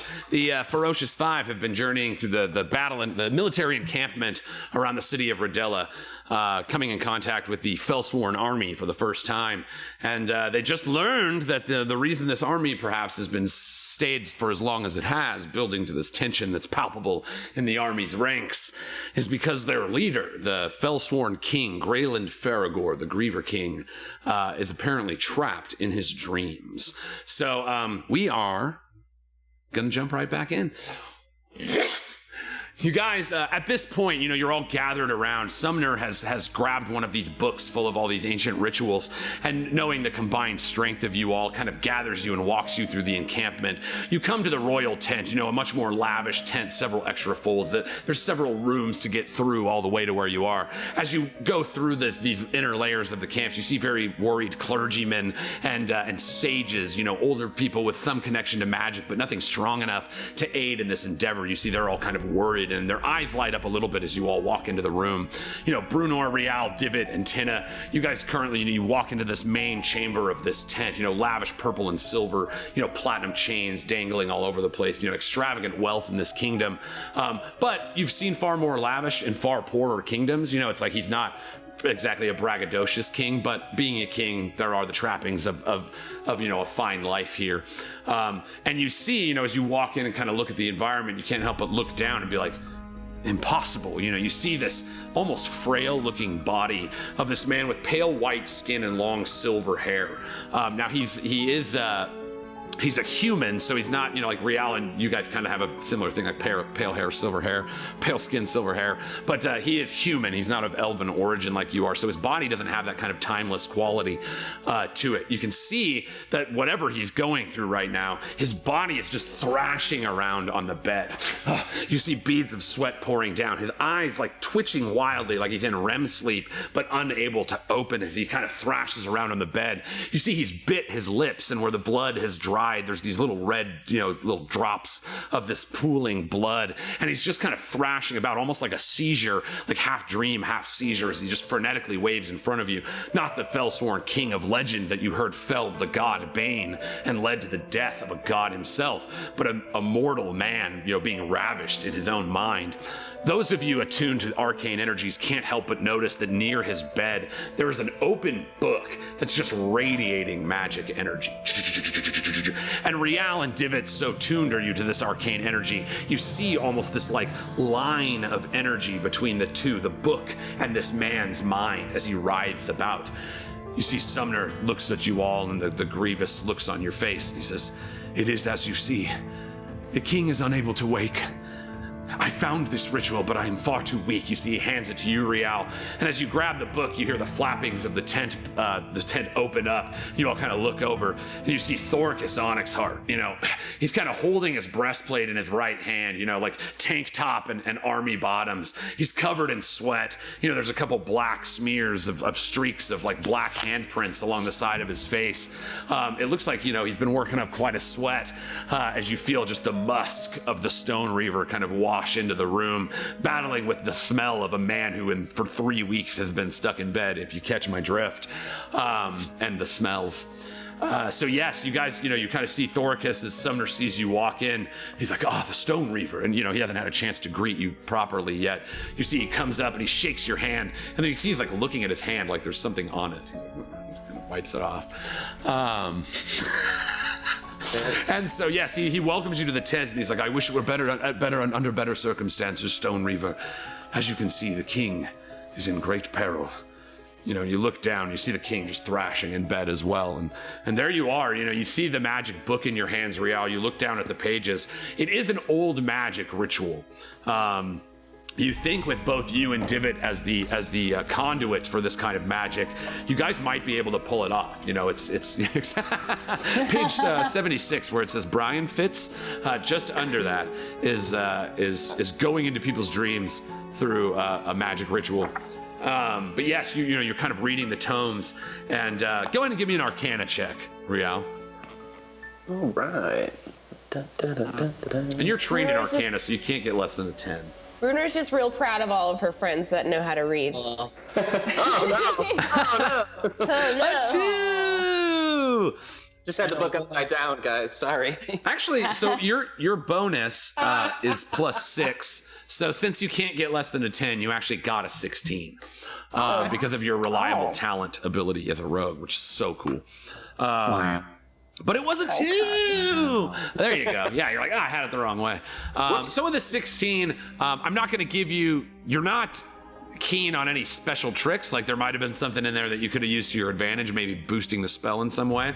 But you do understand the basics of this magic. This is old magic. This is, the great creatures just after the lineage of the primordials, just the creatures that exist with natural magic from their origins in places in the universe, as if magic is supposed to exist in the realm of men, no matter what, even if not granted by the god Mithra and the weave of magic. But these creatures themselves that have this inherent magic, the old magic they call it, that comes from the earth itself.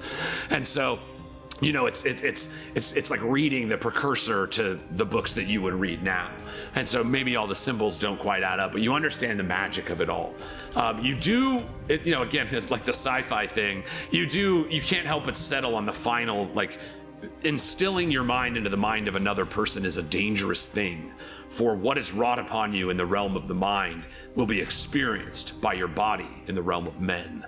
And so basically it's like in the dream, if Freddy Krueger gets you, you're gonna bleed out in real life as well. So he's saying, yes, through this ritual, you can enter the mind of Greylend, who you see just frenetically thrashing on the bed, but that it's not a safe journey, and you are not just in a dream when you are in this place. So that's what you glean from the book. Right. I at least want to let my friends know, yeah, this is the real deal. Never been in dreams before, but I know we're always up for some fun new thing. Is it weird? Is it crazy? I think it's gonna be pretty weird and pretty crazy. It's pretty nice. Well, fucking let's do that. All right. Yes, the dream knife. So you see Sumner is, he gathers Vixen Wedge again to watch the doorway. You have two of the elite guard watching the door, and Sumner himself says he will protect your bodies. Real, he's telling you the truth. This is no attempt to, get you guys weak and out of your bodies. But yes, you see he offers to you the book, and you see he lights a couple of these candles, parts of the ritual that he was able to glean from the book, but not the magic that would bring them to life. You see he goes about setting, scented candles in little bags of ash that burn, and, little sprigs of various trees. All these strange, the old magic is rooted in drawing on the magic within the earth itself. So there's some... Gotta set the mood. Exactly. Sets the mood. Absolutely. Sets the mood. So yes, you see, the candles are extinguished, and there's almost that like magical reverence of light and energy. Now that the lights are kind of blown out, even those of you not so attuned to arcane magic see this weird tendril that kind of connects to his brain, as if this book, that's sitting near his bed is clearly having this effect on him, and as the candles extinguish and the room kind of glows, you see that occurring. You see Sumner backs away from you all, and with respect, and kind of turns his shoulders away to allow you to do what you will. But there you stand in front of the thrashing body of the Griever King, trapped in his own nightmares. What do you do? I just wanted to ask, I totally forgot, on the ship right over here, was that considered a rest? Do we get hit points back? Did I read that book and get +2 to my intelligence? I thought that was something we went over, like what our hour usage was in that last sesh. So I don't have it written down. That's on me. But I think we did resolve that. I thought you got a short rest, okay, and then read 7 more hours of the book. Okay. But yeah. That sounds right. Okay. Yes. That sounds familiar. I felt battle coming on, so I was like, you know what? Just real quick, let me make sure I'm as good as I possibly can. You guys go in there, and it's just like everything's fine. It's like, no, this dude's just sad. He's just had a hard life. Aww. He killed a god. Like, what must that be like? Okay, cool. It's another Brian. Hello. All right. Sorry, that's the ending of the campaign. So yes, you guys are all standing there. Anything you want to do before enacting the ritual? Brian will also stand guard. Perfect. I'm kind of allowing him to explore and do what he wants. Like, you know, he can familiarize himself with the encampment, and like you know, he's wearing armor. Like, clearly he belongs there, and they know that he's my buddy, so he's part of the Five. So I'm sure, like, I just want him to kind of feel free to like get familiar and get some intel and make some friends and whatever. Yes, you see Sumner, you know, again, it's like Brian has now, you guys have made it a point to like instill him as part of these songs that are being spread through the land. And so it is, you know, the Five song from the origin that you heard, obviously it's just a fan favorite. But more talk of the 6 heroes of legend that, you know, have saved the days in various locations. And one story about a church that got burned down that like everybody's like, I must be misremembering this. This sounds really out of character. Are these are our good guys? These are the best. These are the best we got. Wow. Wow. That's weird. Yeah, I sense the magic in the book as well, and I want to throw my boy a guidance. So, like, if Rial needs it, he's got that.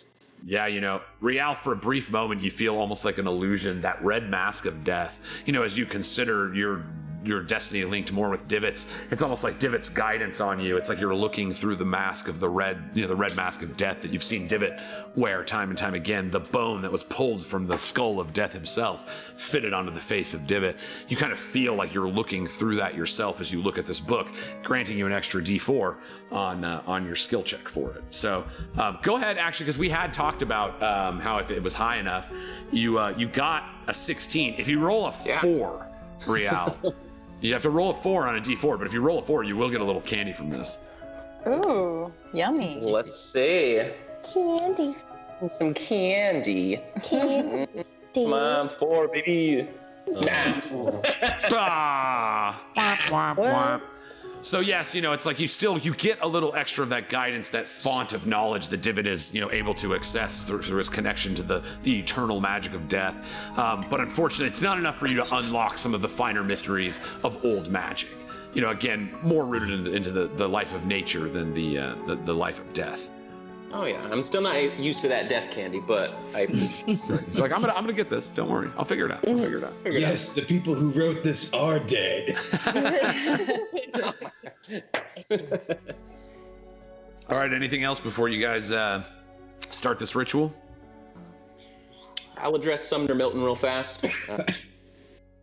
Sorry our reunion was so short, but I'm glad we were able to see each other again. Hopefully this isn't the last time. And as you like go to turn away from him, you see he grabs your shoulder and he looks you right in the eyes. And you see he says, "This will not be the last time." And he kind of like squeezes your shoulders, and it's like, oh, a good dad. You know what I mean? Like it's the message of like, unlike your abusive father, the only parent you ever had, you know, because you never had a mom, ever. Not that you remember. Super weird. Super forgot about all that. But your own abusive father, you know, who probably would have said something that made this a lot worse. You see the protective instinct within him and the concern and care that he shows for you as he kind of squeezes your shoulders, and he assures you that this will not be the last time that you guys talk. And just as he turns away and he catches eyes with me, I just kind of say, like, I'm indifferent about your life and you existing. And you see he looks at you and he says, I shall bear your indifference as I bear our combined shame. And you see he grabs the shawl around his neck, and he makes sure that it never slides underneath the parts of his jacket or his fine clothes. It is always on the outside of his appearance, so that it's like he must be asked about it a lot, and that too is part of his penance. Chill. Anyway, tight. So did you crochet into the scarf? Like, ask me about my scarf. My shame scarf. So Tynna, you know, as you kind of stand here once more, you know, standing on the ledge, looking into the great darkness, you know, we had talked about your shared experience where like that there was that strange buffer between you and the lady, you know, that great position offered you the throne of death itself that you denied to go back and save your allies in the castle of Elmira. In this moment, once more, here you are, steering the virtuous one, preparing to go into the darkness. You almost feel as if, though, even though you're in a tent, as if the sun is shining on your back in this moment, and you feel the light of the Green Lady wash over you. Once again, she is with you.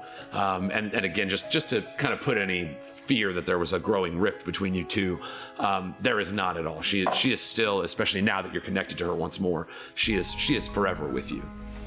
Yeah, and it feels stronger, and it just feels so beautiful to be fully in her presence again. Yeah, the warmth fills your whole body. It's like as if like a warm beam on your light, but it passes warm blood through your entire body, and you just feel that protection. Again, with your origins as a trickster, trickster cleric, your god, the chained god, this strange creature that just desired the trickery and deception of people and fed upon the chaos of it all, to now be so connected to such a virtuous god. Tremendous power gods must have, and to not let that power then corrupt you is just incredible. And so it's like the power you feel from her is stronger than any you felt before, and yet it is granted to you with this benevolence, this take the light within your hands and share it amongst the others. It's a pretty strong moment as once more you peer into the heavy magical darkness that you've had to wander through several times in your adventuring career. All right. Oh yeah. Let's take All this right. guy's dreams for a spin, baby. Yeah. Boom. Rial, you pull out the 5th edition player's handbook, and and you're like, wait a minute, and you start casting all kinds of spells. But no, you turn to the page that says that Brian fits, and you find the rules for this ritual. Each of you is to speak the word of your oath. So try to boil down a one-word summarization of your cause, purpose, or goal in the life. I'm just excited to hear what all of yours are. But each of you is to speak a word. After Rial, you read this incantation. So the candles are lit, the sages are burned. It is your time to speak the words. You call upon the ancient letters, and then the moment comes. Each of you is to speak the word of your instilled oath. Rial, let's start with you. All right, so read the incantation. Fairness. Divot. Death. Tynna. Love. The breeze passes to you, Thoricus. Destiny. And the weight settles upon you, Brunor, as you feel the combined magics of the 5 as this channel, this conduit of energy is reaching out to you. Connection. In a beautifully ironic moment, the connection of both the magic and the words, and your connection to each destiny, love, death, and I forgot Rial's. I'm sorry. Fairness. Yes, fairness. It's like that ultimate 3 layers of connection. As this spell, you see the tent around you start spinning. Suddenly, Sumner is gone. Brian disappears, and you feel yourselves in an empty void of nothing but the book, the thrashing body of Greylend Ferragor, and each of you 5 spinning around like that ride at an amusement park, just like. You start feeling a bit nauseous. It reminds you of the plane of Glorp even for a moment. Hello! You hear echo through the darkness, just briefly for a moment. You're like, what's that? No, anyway. And suddenly, it all stops. And like a wave of magic, you watch as the surroundings around you fill in with color. You see Greylend no longer thrashing, standing upon the wooden bridge amidst a forest of mist and purple flowers. You see him standing on the bridge. You hear his thoughts echoing around. He has this, purple leather jacket. He has black leather gloves on, fine riding pants and boots. You see him filled now with the life as the warrior of legend that you would expect. He almost glows, hums with magical energy. Lord of light and dark, they call him. The slayer of the great god Bane. And before you is a man befitting of such words. You see a sword in his hand, a sword of destiny, his fabled blade that he holds in his hand next to him, as you kind of hear his inner thoughts echoing all around. Indecision. What should I do? Where should I go? Will I be the cause? Will I be the savior? The Shekinda. And you just see as this man is just listening to these whirling words all around him. You all kind of float in, you're standing in these strange waters that lead to a little shoreline that leads to this 20-foot long bridge that stretches out before you. On one side of the bridge, gleaming purple flowers and sunlight. On the other side of the bridge, kind of a more darker hue to the plants that dwell there, a deeper purple, closer to the royal color of the kingdom itself that beckons from the other side. This strange mist kind of swirling from all around you. What do you guys do? Shalom! Your Majesty. Your Majesty, a failure, the one who causes it. You hear as the responses of a person somewhat connecting with what you said echo in all the words around you, but the man himself is almost blurring in between reactions and position. It's like he's torn between, his indecision is actually visual to you. You can see him being ripped between different decisions that he could make and other objectives and the outcome, the fallout, what's to come. Is he a part of this? Is there something he can do? Is doing something the thing that brings ruin on the world? You see him torn in all these different directions. He's got his sword in his hand. He does. Can we? Okay. Is there anyone else around? Make me a perception check. Okay. I'm gonna perceive some shit. Here I go. Wow. I'm looking for things. All right. How about 22? Ooh, how about it? Yeah. Okay. Yeah. Let me. Double twos. 2 twos. It's fun to say. That's the reason to smoke. All right, so as you're looking, Brunor, you're kind of like, this. You're all standing on the side. The water that runs through the river is almost that magical silver, similar to the Feywild waters that you stood in before. None of these plants are trying to eat you, so it's not the exact same. But there is like a beautiful warmth to the side of the bridge that you guys are currently standing on, which you see, Greylend kind of looking back into the basking sun, but he seems drawn back toward this dark, twisting forest on the other side of the bridge. And as you kind of like look through the darkness, you see 3 pairs of these little like red fiery eyes pop up in the darkness, and as you kind of look at them, they illuminate the face, and you just see these little like demonic pixie sprite creatures floating around. Their hair almost burns like fire, and when they open their mouth, it looks like there's hot lava in their mouth, but they're just kind of fluttering around. Now again, you guys have fought some pretty epic stuff. These guys don't look like big heavy hitters or anything, but there are these little tricksy spirits in the woods behind him that you do notice. Okay. Well then, can I come closer to the king and start trying to beckon him to like get his attention? Yes. So Chill. we're gonna do this. I know it's not a battle map, but just play with the scene, if you will. Brunor, you kind of step up to the. Sorry, I'm on the wrong thing. There we go. You step up kind of toward the base of the bridge here. And you guys are still kind of idling in the waters behind. And as your feet step on the bridge, you can't help but feel that like this is quite literally a physical manifestation of what is occurring within the mind of Greylend right now. He's being pulled to either shore, that of the virtuous or that of the fallen. And you can see that it's like, even though, yes, this is a physical reality, it is manifested in the dream world. And you feel as your foot step aboard the boards, there's no hollow sound of wood or the riveting of the bridge itself. It's almost a hollow silence. And you just kind of hear the fog and the mist wrapping around. And in that faint sound of the mist, you hear this one more voice kind of pierce the shadows. That is right. Yes, all your fault. You kind of hear the leaves rattle on the dark side of the forest near where these tricksy spirits are. And you hear that voice as you step on the bridge. Now, Bruner's kind of been through something like this before. Like, she always saw this, like, a king and a ruler having to make choices is half the reason why she was like, I don't really want to be involved in any of that. Like, that just, because she also had to see her father make a bunch of really shitty, terrible, selfish choices. And then, like, what the fallout of that was, and then thinking and knowing that there was another way always, like, you just kind of get caught on making a decision at that point. But like, Brunner gets this, kind of like the indecision thing, but I think it's just fun to watch it be personified.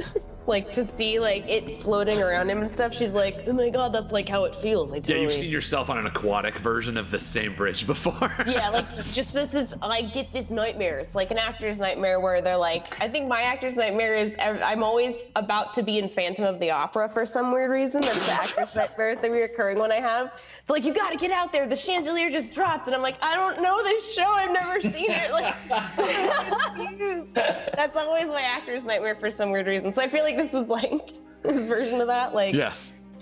So yeah, I want to try and get closer to him and, hey, great, G-Man, excuse me, Shule?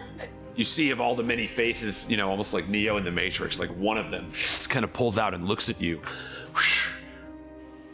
And then the other ones are still kind of moving around, torn by indecision behind him, but you have the attention of one of them. Excellent. I'm gonna keep trying to keep your attention here. It feels like you're having a bit of a nightmare, my friend, and I'm here to help. A friend. Yes, hello. I too am royalty, so I understand your plight and what it is like to have to make hard choices. You see, he's like, she understands the struggle. And then at once, all 5 heads go, whoosh, she understands the struggle. And then they all get torn back to like their various purposes, but the one still stays focused on you. Friendship. Connection. Mm-hmm. Yes, something worth fighting for. And then you hear echoed from the back a phrase you're all very familiar with. The dispossessed, shall they be forever?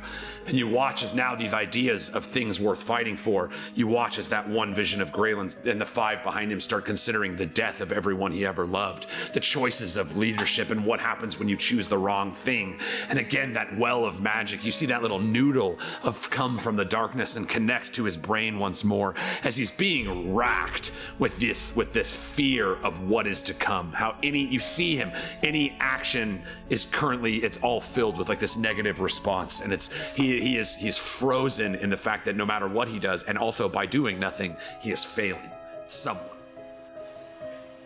Yeah, well, that sucks to suck. Okay, I will.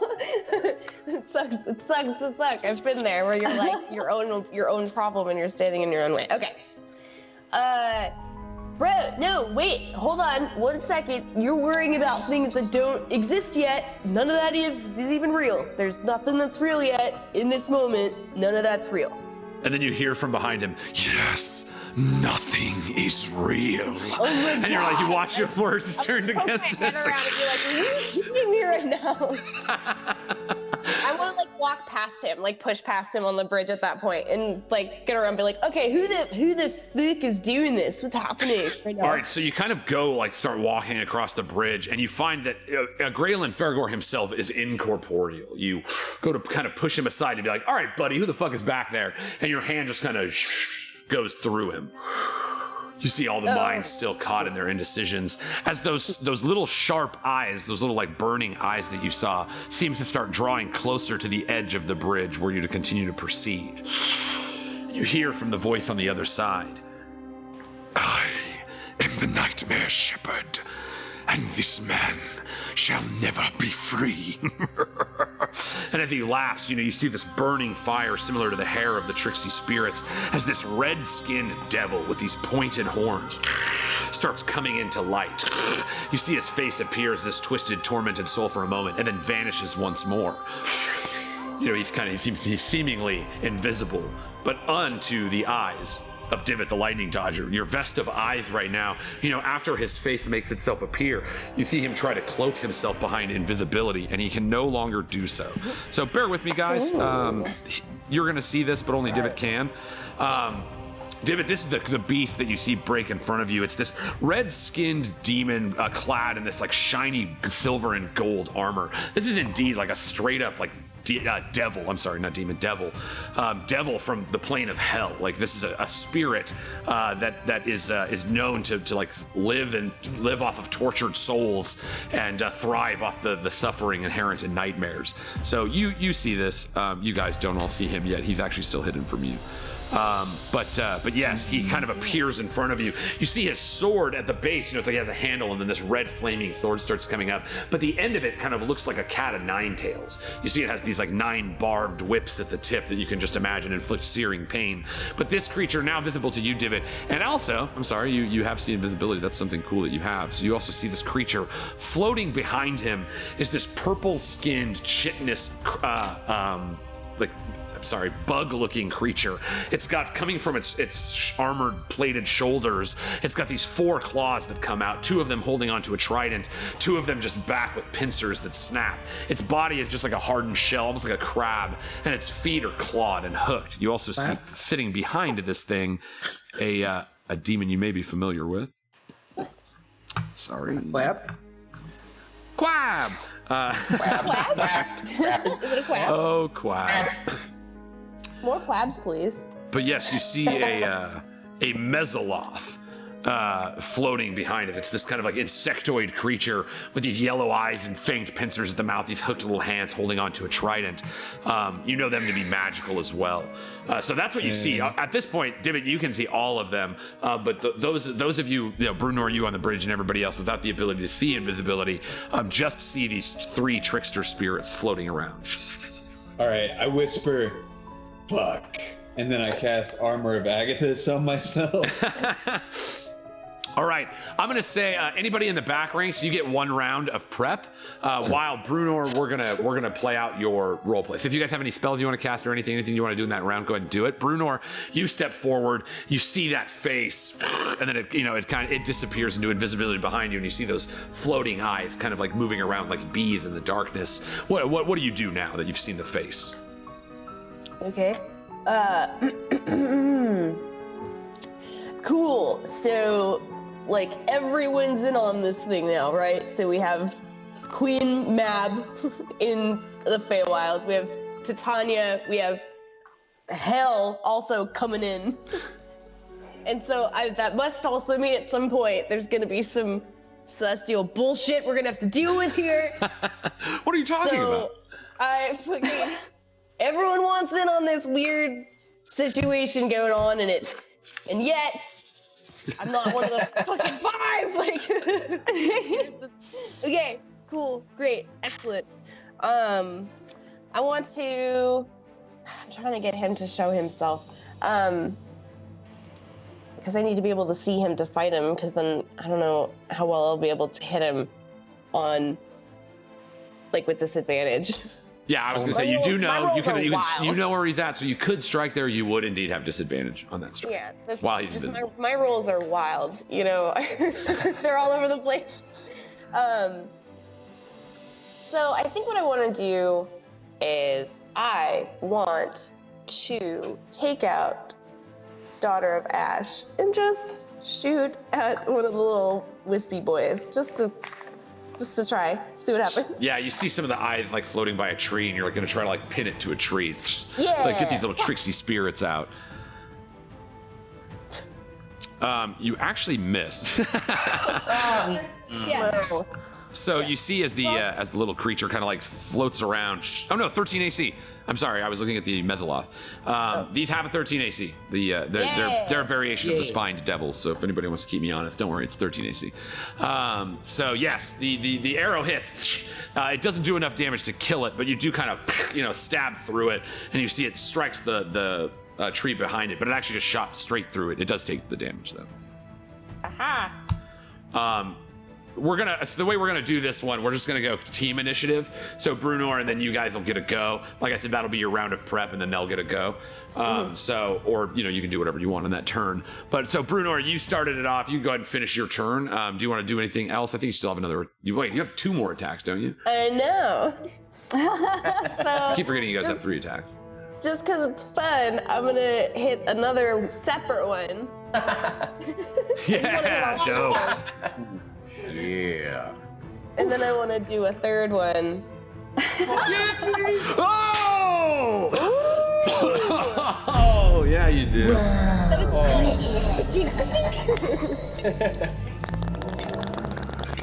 Yeah, but you got a crit, so we're gonna add a little extra flavor. Brunor, you take out 2 arrows and you knock them onto your bow and you pull them back and shoot. You kind of angle it up in the air and then you pull out another arrow and you shoot all the 2 of them and all 3 at once go and just kind of shoot into all 3 of the dudes in front of you.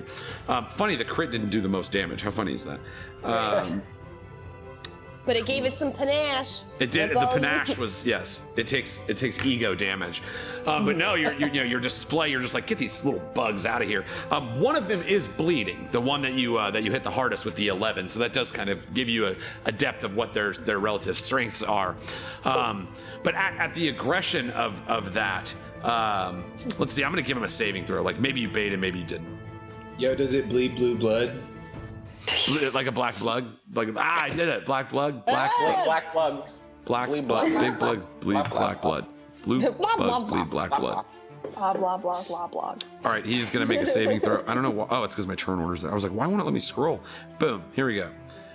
His saving throw, 15 plus 6, 21. So he passed. He's not going to be baited into coming invisible, but the one behind him, because he is kind of the magic-y boy. You No rolled a baiting 2. All right, so you do see the Mezoloth. You see this strange creature here. I'll just kind of like make it big so you can see it for a sec. But yeah, you see this kind of like big scary bug guy kind of floating back there. Again, this is like devils and demons kind of working together. So again, to counter your point, Brunor, that's like the abyss and hell working together. So yeah, you're like, all of these planes are supposed to be their own individual things with their own individual motives, and it sure seems like everybody's kind of like being mashed together right now. So yes, you see the Mezoloth behind him as well. So he comes out of invisibility. Unfortunately, the Nightmare Shepherd does not. Okay. Whatever. whatever. It's fine. Whatever. Fine. Cool. Well, then in that case, I'm done with my little action. Sorry. Whoever wants to go next can go. You know, you're kind of standing there. Like I said, this kind of like prep round is now the same kind of thing. Like you have your armor cast, Divot, because that kind of initiated the narrative of the battle. But at this point, it's basically the first round. Do with it what you will. You guys have the springing advantage of showing up unexpected. So whoever wants to jump in next, go for it. Yeah, I'm gonna cast Bless on Rial, Brunor, and Thoricus. Sweet. Incredible. You call down the blessing, piercing even through to the strange dream well, the magic of the Green Lady comes to you. You guys all get a D4 to your saves and attacks. No. Yeah. Yo, I can see this thing, right? Yes, Divot, you have complete sight of it. All right. Would you classify it? I know it's a devil, but is it humanoid? No. Okay. No, it's kind of like a monstrosity. It's a large fiend, so to be specific to what it actually is. So it's a large fiend, so not humanoid. Cool.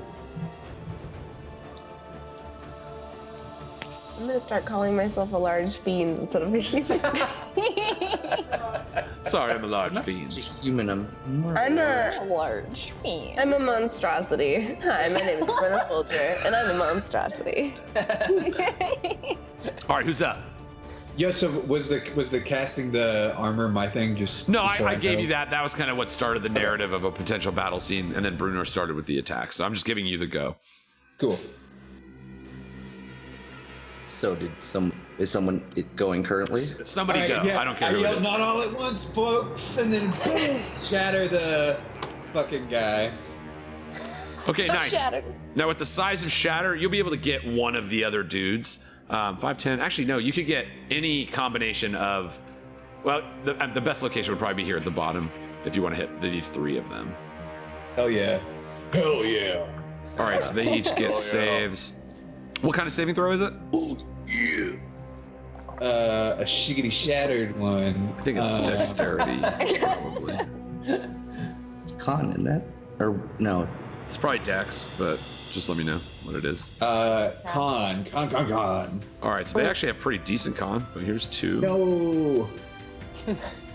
No. Here's so these are the 2 little dudes. One got a 9, one got an 18. So Okay. how much damage did you Should I do? go ahead and cast it? Yeah, go ahead and cast it. That would help. Oh. Nice, DC 18. So one of them passed, one of them fails. The one that failed dies. That's the one that Brunor hit the hardest. This one in the front. You know, you see the sonic wave. It kind of pushes the mist back, and you see even the trees are like kind of blow back by the explosion. This one dies. This one, however, only took 6 because he passed. And then the main dude. Sorry, I should have rolled him earlier. He has a pretty good con too. He has +4. Here we go. Sorry, it's Boo. a little sloggy. Boo. He rolled a 19. He got a 23, so he passes. But he does take. Let me just make sure he doesn't have immunities. He does, but it's not to that. And so, how much damage? It was 13. So he takes 13. Very nice. You see, he's gonna have to make a concentration save based on that divot, because this ability to stay invisible is part of a spell. Yeah. And so. Again, he has a pretty good con though, so he needs to roll a 6 or less. That's like that. It's not going to roll, so I'm going to roll for it. Boom.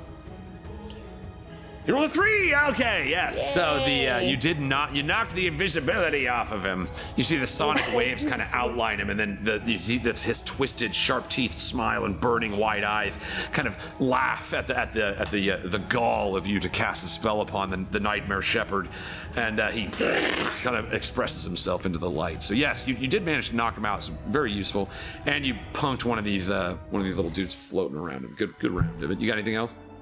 No, I just want to say, you guys want to see something? Yeah. Nice. Yeah. Hell yeah. And then there it is. Yeah. I'll see you in 6 seconds. All right, who's next? I get it. You want to go, best friend? I was gonna say it. You said that Greylend was corporeal. Yes, incorporeal. Incorporeal. So you can that's you can pass through. Did that include his sword destiny? You don't know. Well, is it on him? It is on him. That... She didn't wave her hand through the sword, so you wouldn't have any way to know. Well, fuck.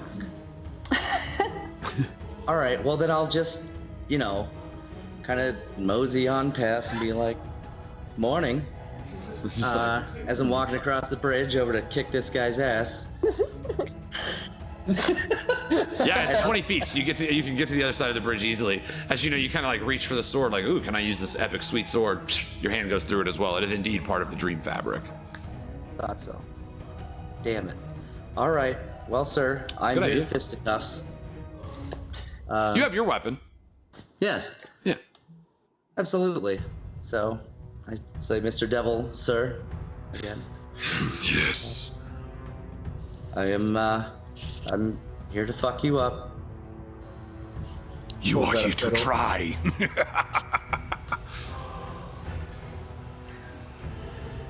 Oh, no, okay. all right.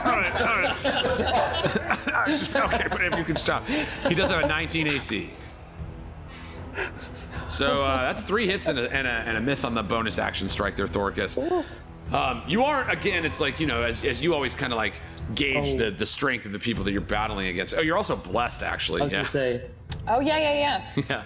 All you need to roll is a 1, so you can't not hit. All 4 are hits. It's You're here to try. Oh gosh! Oh my goodness! You have another. and he gets hit by the 4th attack. they never For a see grand that total one of coming. 31 damage. Nice. Dang. I need to talk to that guy over there. So can you just back the fuck off for a sec? You see, Because we're gonna keep doing this all day. You see, he kind of looks you in the eye, and as you get closer to him, he's like, Yes, Stone Reaver. What is your nightmare? and you kind of, as you're standing in front of him, you start looking down at your hands, and you see your own body withering away to the sands of time. A dwarf who lives a longer life, your mortality as far as the time of the world isn't as severe as some of these other people, specifically Rial and Divot with 3 months left of their own lives. But while... Let's see. Oh, you have to start your turn. So yes, you feel this aura of strangeness affecting your mind, but it doesn't happen until the end of or the beginning of your next turn. So, dope round. You got anything else? No, sir. I did not. All right, who's next? I got you, fam. I got you, fam. Gonna play with a brand new toy.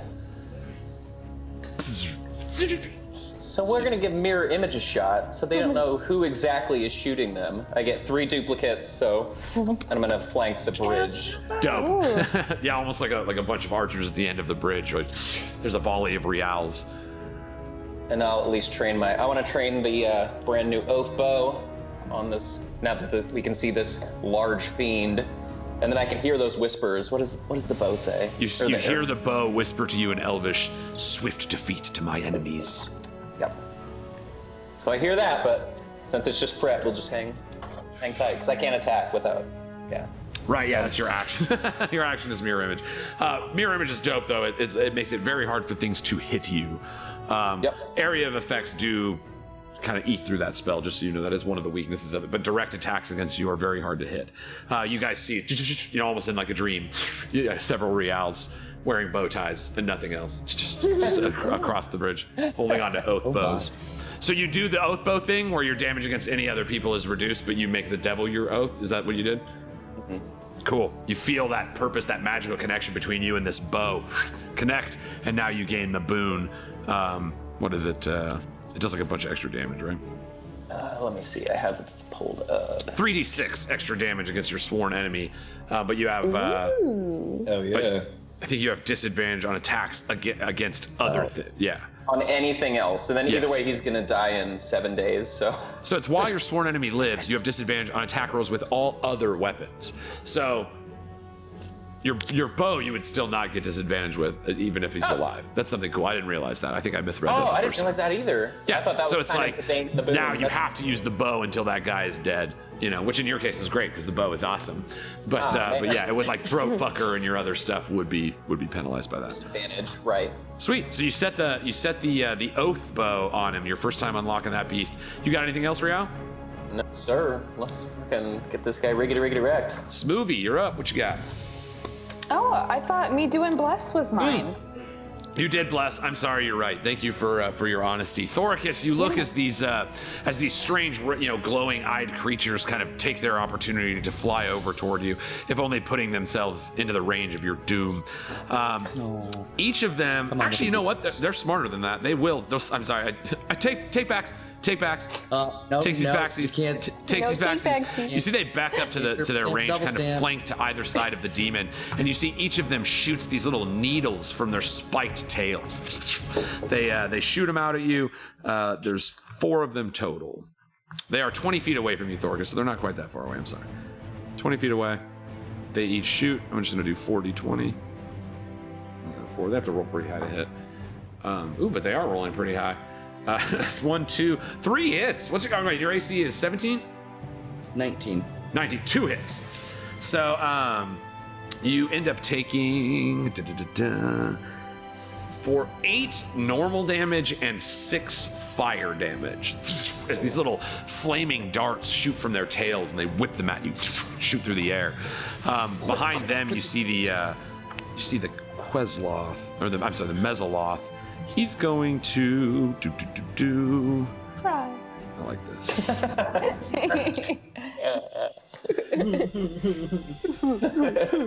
All right, he's going to. You see him summon up this cloud of poisonous gas. What kind of damage? It is. All right, so yeah, you see this like billowing cloud of poison summoned in front of this weird insectoid creature, and you see the 2 hands that aren't holding the trident. They grab this little ball of smoke and throw it over to the 3 of you guys on the other side of the bridge. So Rial, Tynna, and Divot, you guys are going to make me dexterity saving throws. He like cupcakes, you guys. The ultimate. Like a birthday cake. Is that considered a melee attack? No, it's a ranged spell attack. Okay. What was the saving throw? Nice.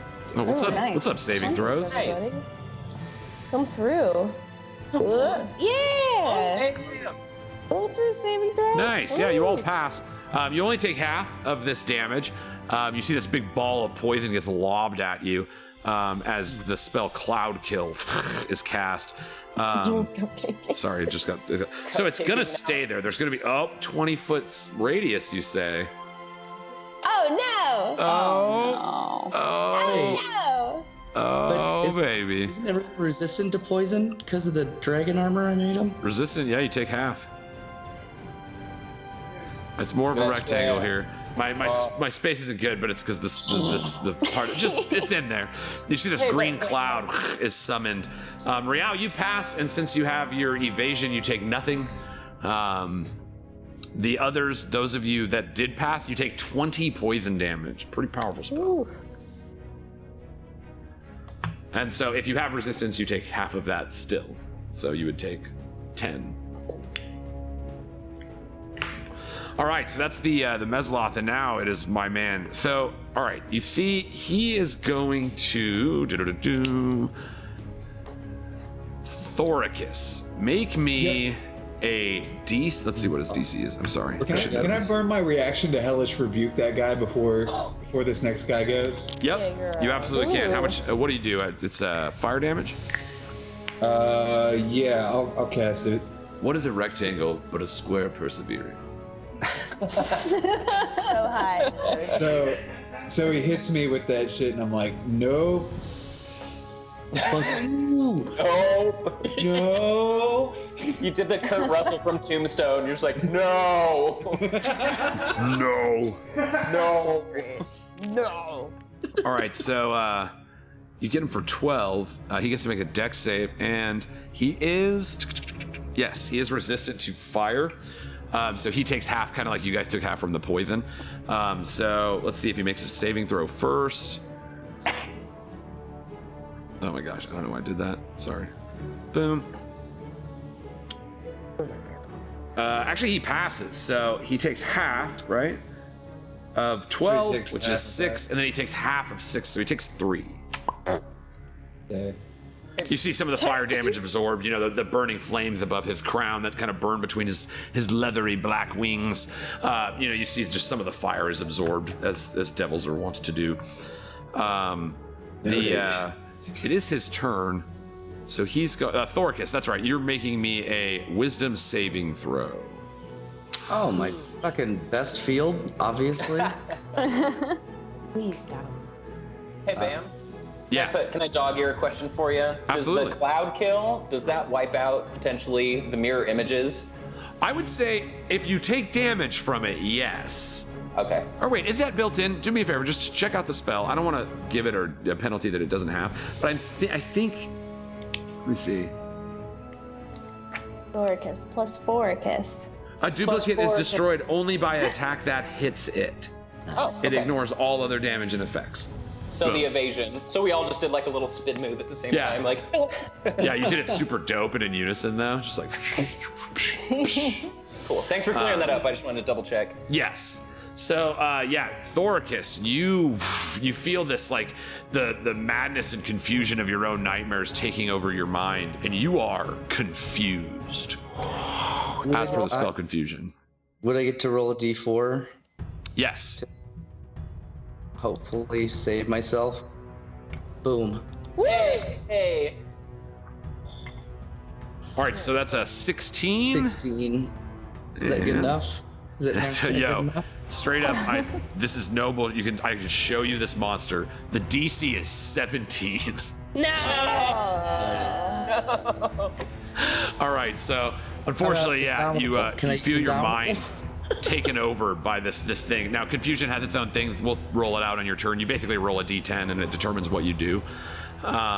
So that's his move on you. He is going to burn. You are in his lair, so he's going to use one of his lair actions here, and he's going to shoot a little beam from his staff. Tynna, he's shooting at you because he sees the blessing that you've bestowed on his enemies, and he's trying to knock your concentration out.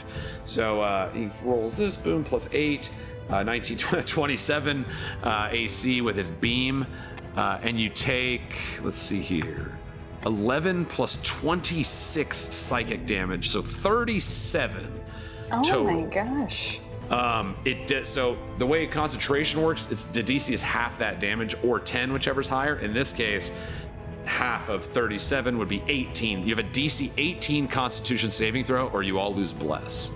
None of these are funny numbers. I don't like This isn't sexy at all. it. Oh, so yes, the damage, the rock of this beam of energy that's shot from his strange sword. You feel as if the beam carries with it the 9 flails of this cat of 9 tails. You feel him lash into your skin, and the spell is lost. You guys all lose that blessing. But that's the end of his turn. Thoricus, you're standing there. Roll me a d10.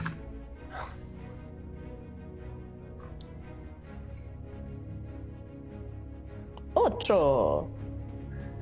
What'd you get? Yeah. Ocho. An 8. Brunor, you're standing there with beside Thoricus, like preparing for battle. You've got your bow knocked, and suddenly you see him like grab his brain, and he's like, "What?" And then he turns around and he looks at you, and he's like, "I'll kill you, Shepherd!" And he starts. You make a melee attack. You use your action to make a melee attack against Brunor. So make me an attack, Thoricus. What the fuck? Sorry, buddy. Dude, it's opposite tea party. It's opposite tea party, guys. For a choice as to which one is coming at her. It would be your best attack. Like you're trying to kill this demon that's taking over your mind, and you see him right in front of you on the bridge. Hi.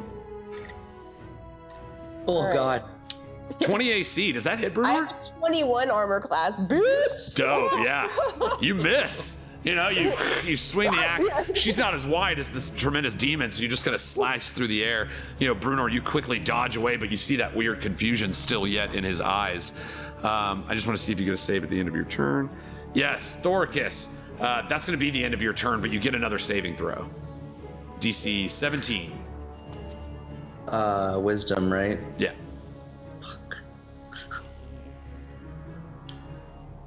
Come on, wisdom. Oh! Whoa! Shit, Not great, not great. I'm in trouble. Brunor, you can see that Thoricus' mind is still very much in peril. What do you do? Shit. My brethren, stop! Like I'm trying to reach out to him verbally, maybe. All right, let's see, because some of these you can break, like charms. There's certain things you can do. Ooh, that would have been cool. Is this my turn? It doesn't. It's the only condition to break out of it is to save. Yeah, it's gonna save on the. Oh shoot! I did this wrong. Brunor, do me a favor. Make a DC 17 Wisdom save. What the fuck? Oh no. I'm sorry, this is my fault. This is a little bad DMing, but he has a powerful creature, and I'm gonna give him what he And we're gets. not blessed anymore. Oh, you don't have. No. Shit. Brunor, roll me 1d10. Okay. Let's see what the fuck. God damn it. Rial, you're on deck. Okay.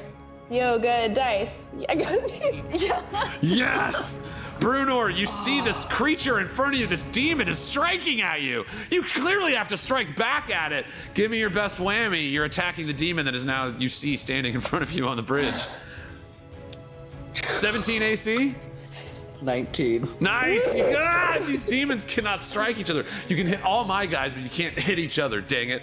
But yes, you see a battle breaks out between Brunor and Thoricus on the bridge, who both think that they're fighting the same devil that's actually manipulating their minds from behind the shadows. Rial, what do you do? Man, well, what a better saying than swift death to you that have wronged me. Because I can tell, he's screwing with my friend's brain, so Messing with my brain. maybe a nice arrow in his will do pretty nice, you fuck. Is this what happens when you read books? What's your AC? 25? That's a hit. All right, so that's 8 piercing. Let me just double check Oathbow, because he's my sworn enemy now. Yeah, I think you do an additional 3d6. 3d6 piercing, yeah. That's cool. We're getting near the end. You get a cool weapon. I like it. That's it. That's why. I just thought it was tight. So another 7 on top of that, and then I think I get +2 because the bracers. At this Correct. point. So 17 total? Let's see. Yeah, 17. Nice. Unless... All right, you see you shoot a couple arrows. Now I'm going to be fair because again he's now casting the spell. He's no longer concentrating on confusion or on invisibility, so it's just confusion. He does have +4, so he has a pretty good chance to pass. But I'm going to roll it anyway. 2d20, an 18, and a 10. So he passes both. But yes, your arrows are not able to knock out the confusion magics that are plaguing Brunor and Thorcus's minds currently. Okay. But the damage hits, and he does take full damage. Does he take some sneakies? Another enemy of the target within 5 feet. That's true. Yes. Yes, he would, because he's at, Thorcus was like up on top of him, taking swings at him. So, Sure was. Yes, We're all up on him. So let's give him another. Hey guys, should we give him another 66? Do you want to? Oh yeah. Oh, Please do. Yes, please. Hang on. Let me just go to the advanced dice roller. So roll 6d6. Oh, Woo! 26. All right, so he has a DC 13 Constitution saving throw. Boom. 17 plus, yeah, he passes again, but it does take 26 damage. Very nice. You shoot into him. You see he is bleeding now, Rial. As the arrow lands true, you see some of his demonic blue-black blood bubbling out of his bulbous tum-tums. Body. Belly. Damn it. So yes. But yeah, dude, you lit him up. Good job. But unfortunately, the confusion still holds true. Damn.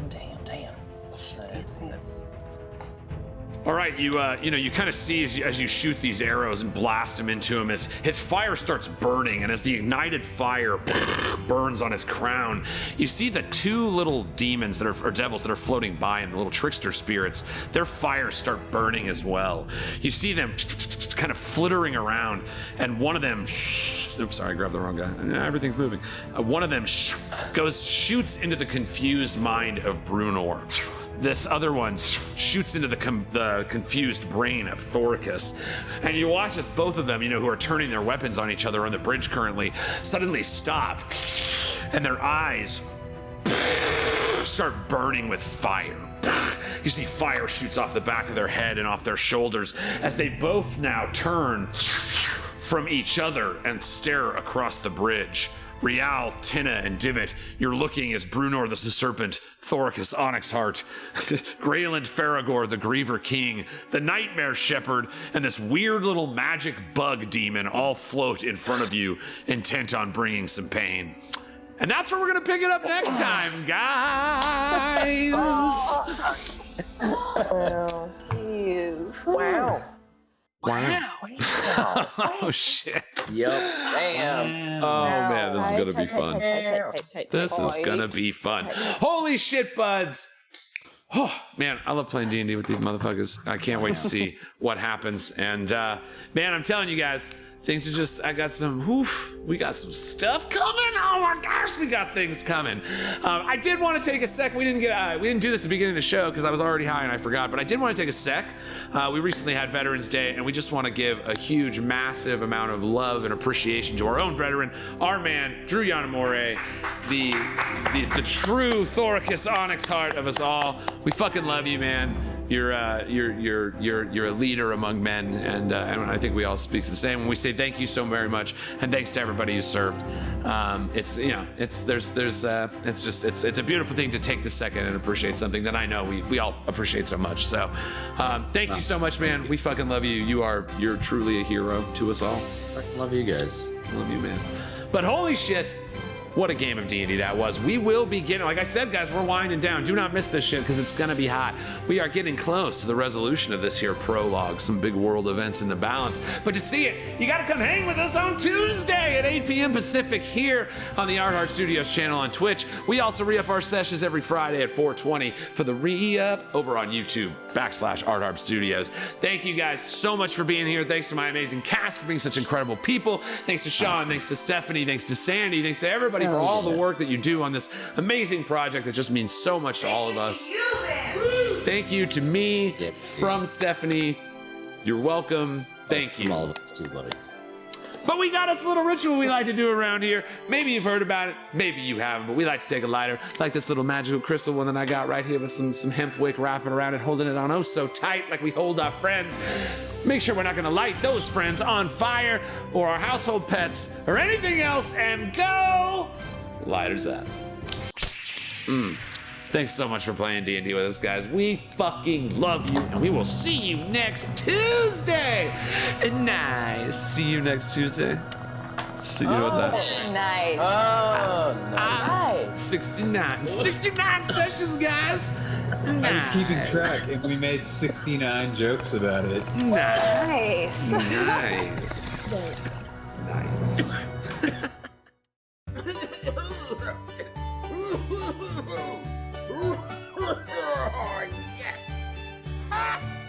So what? You can't touch me, 'cause I'm from the internet.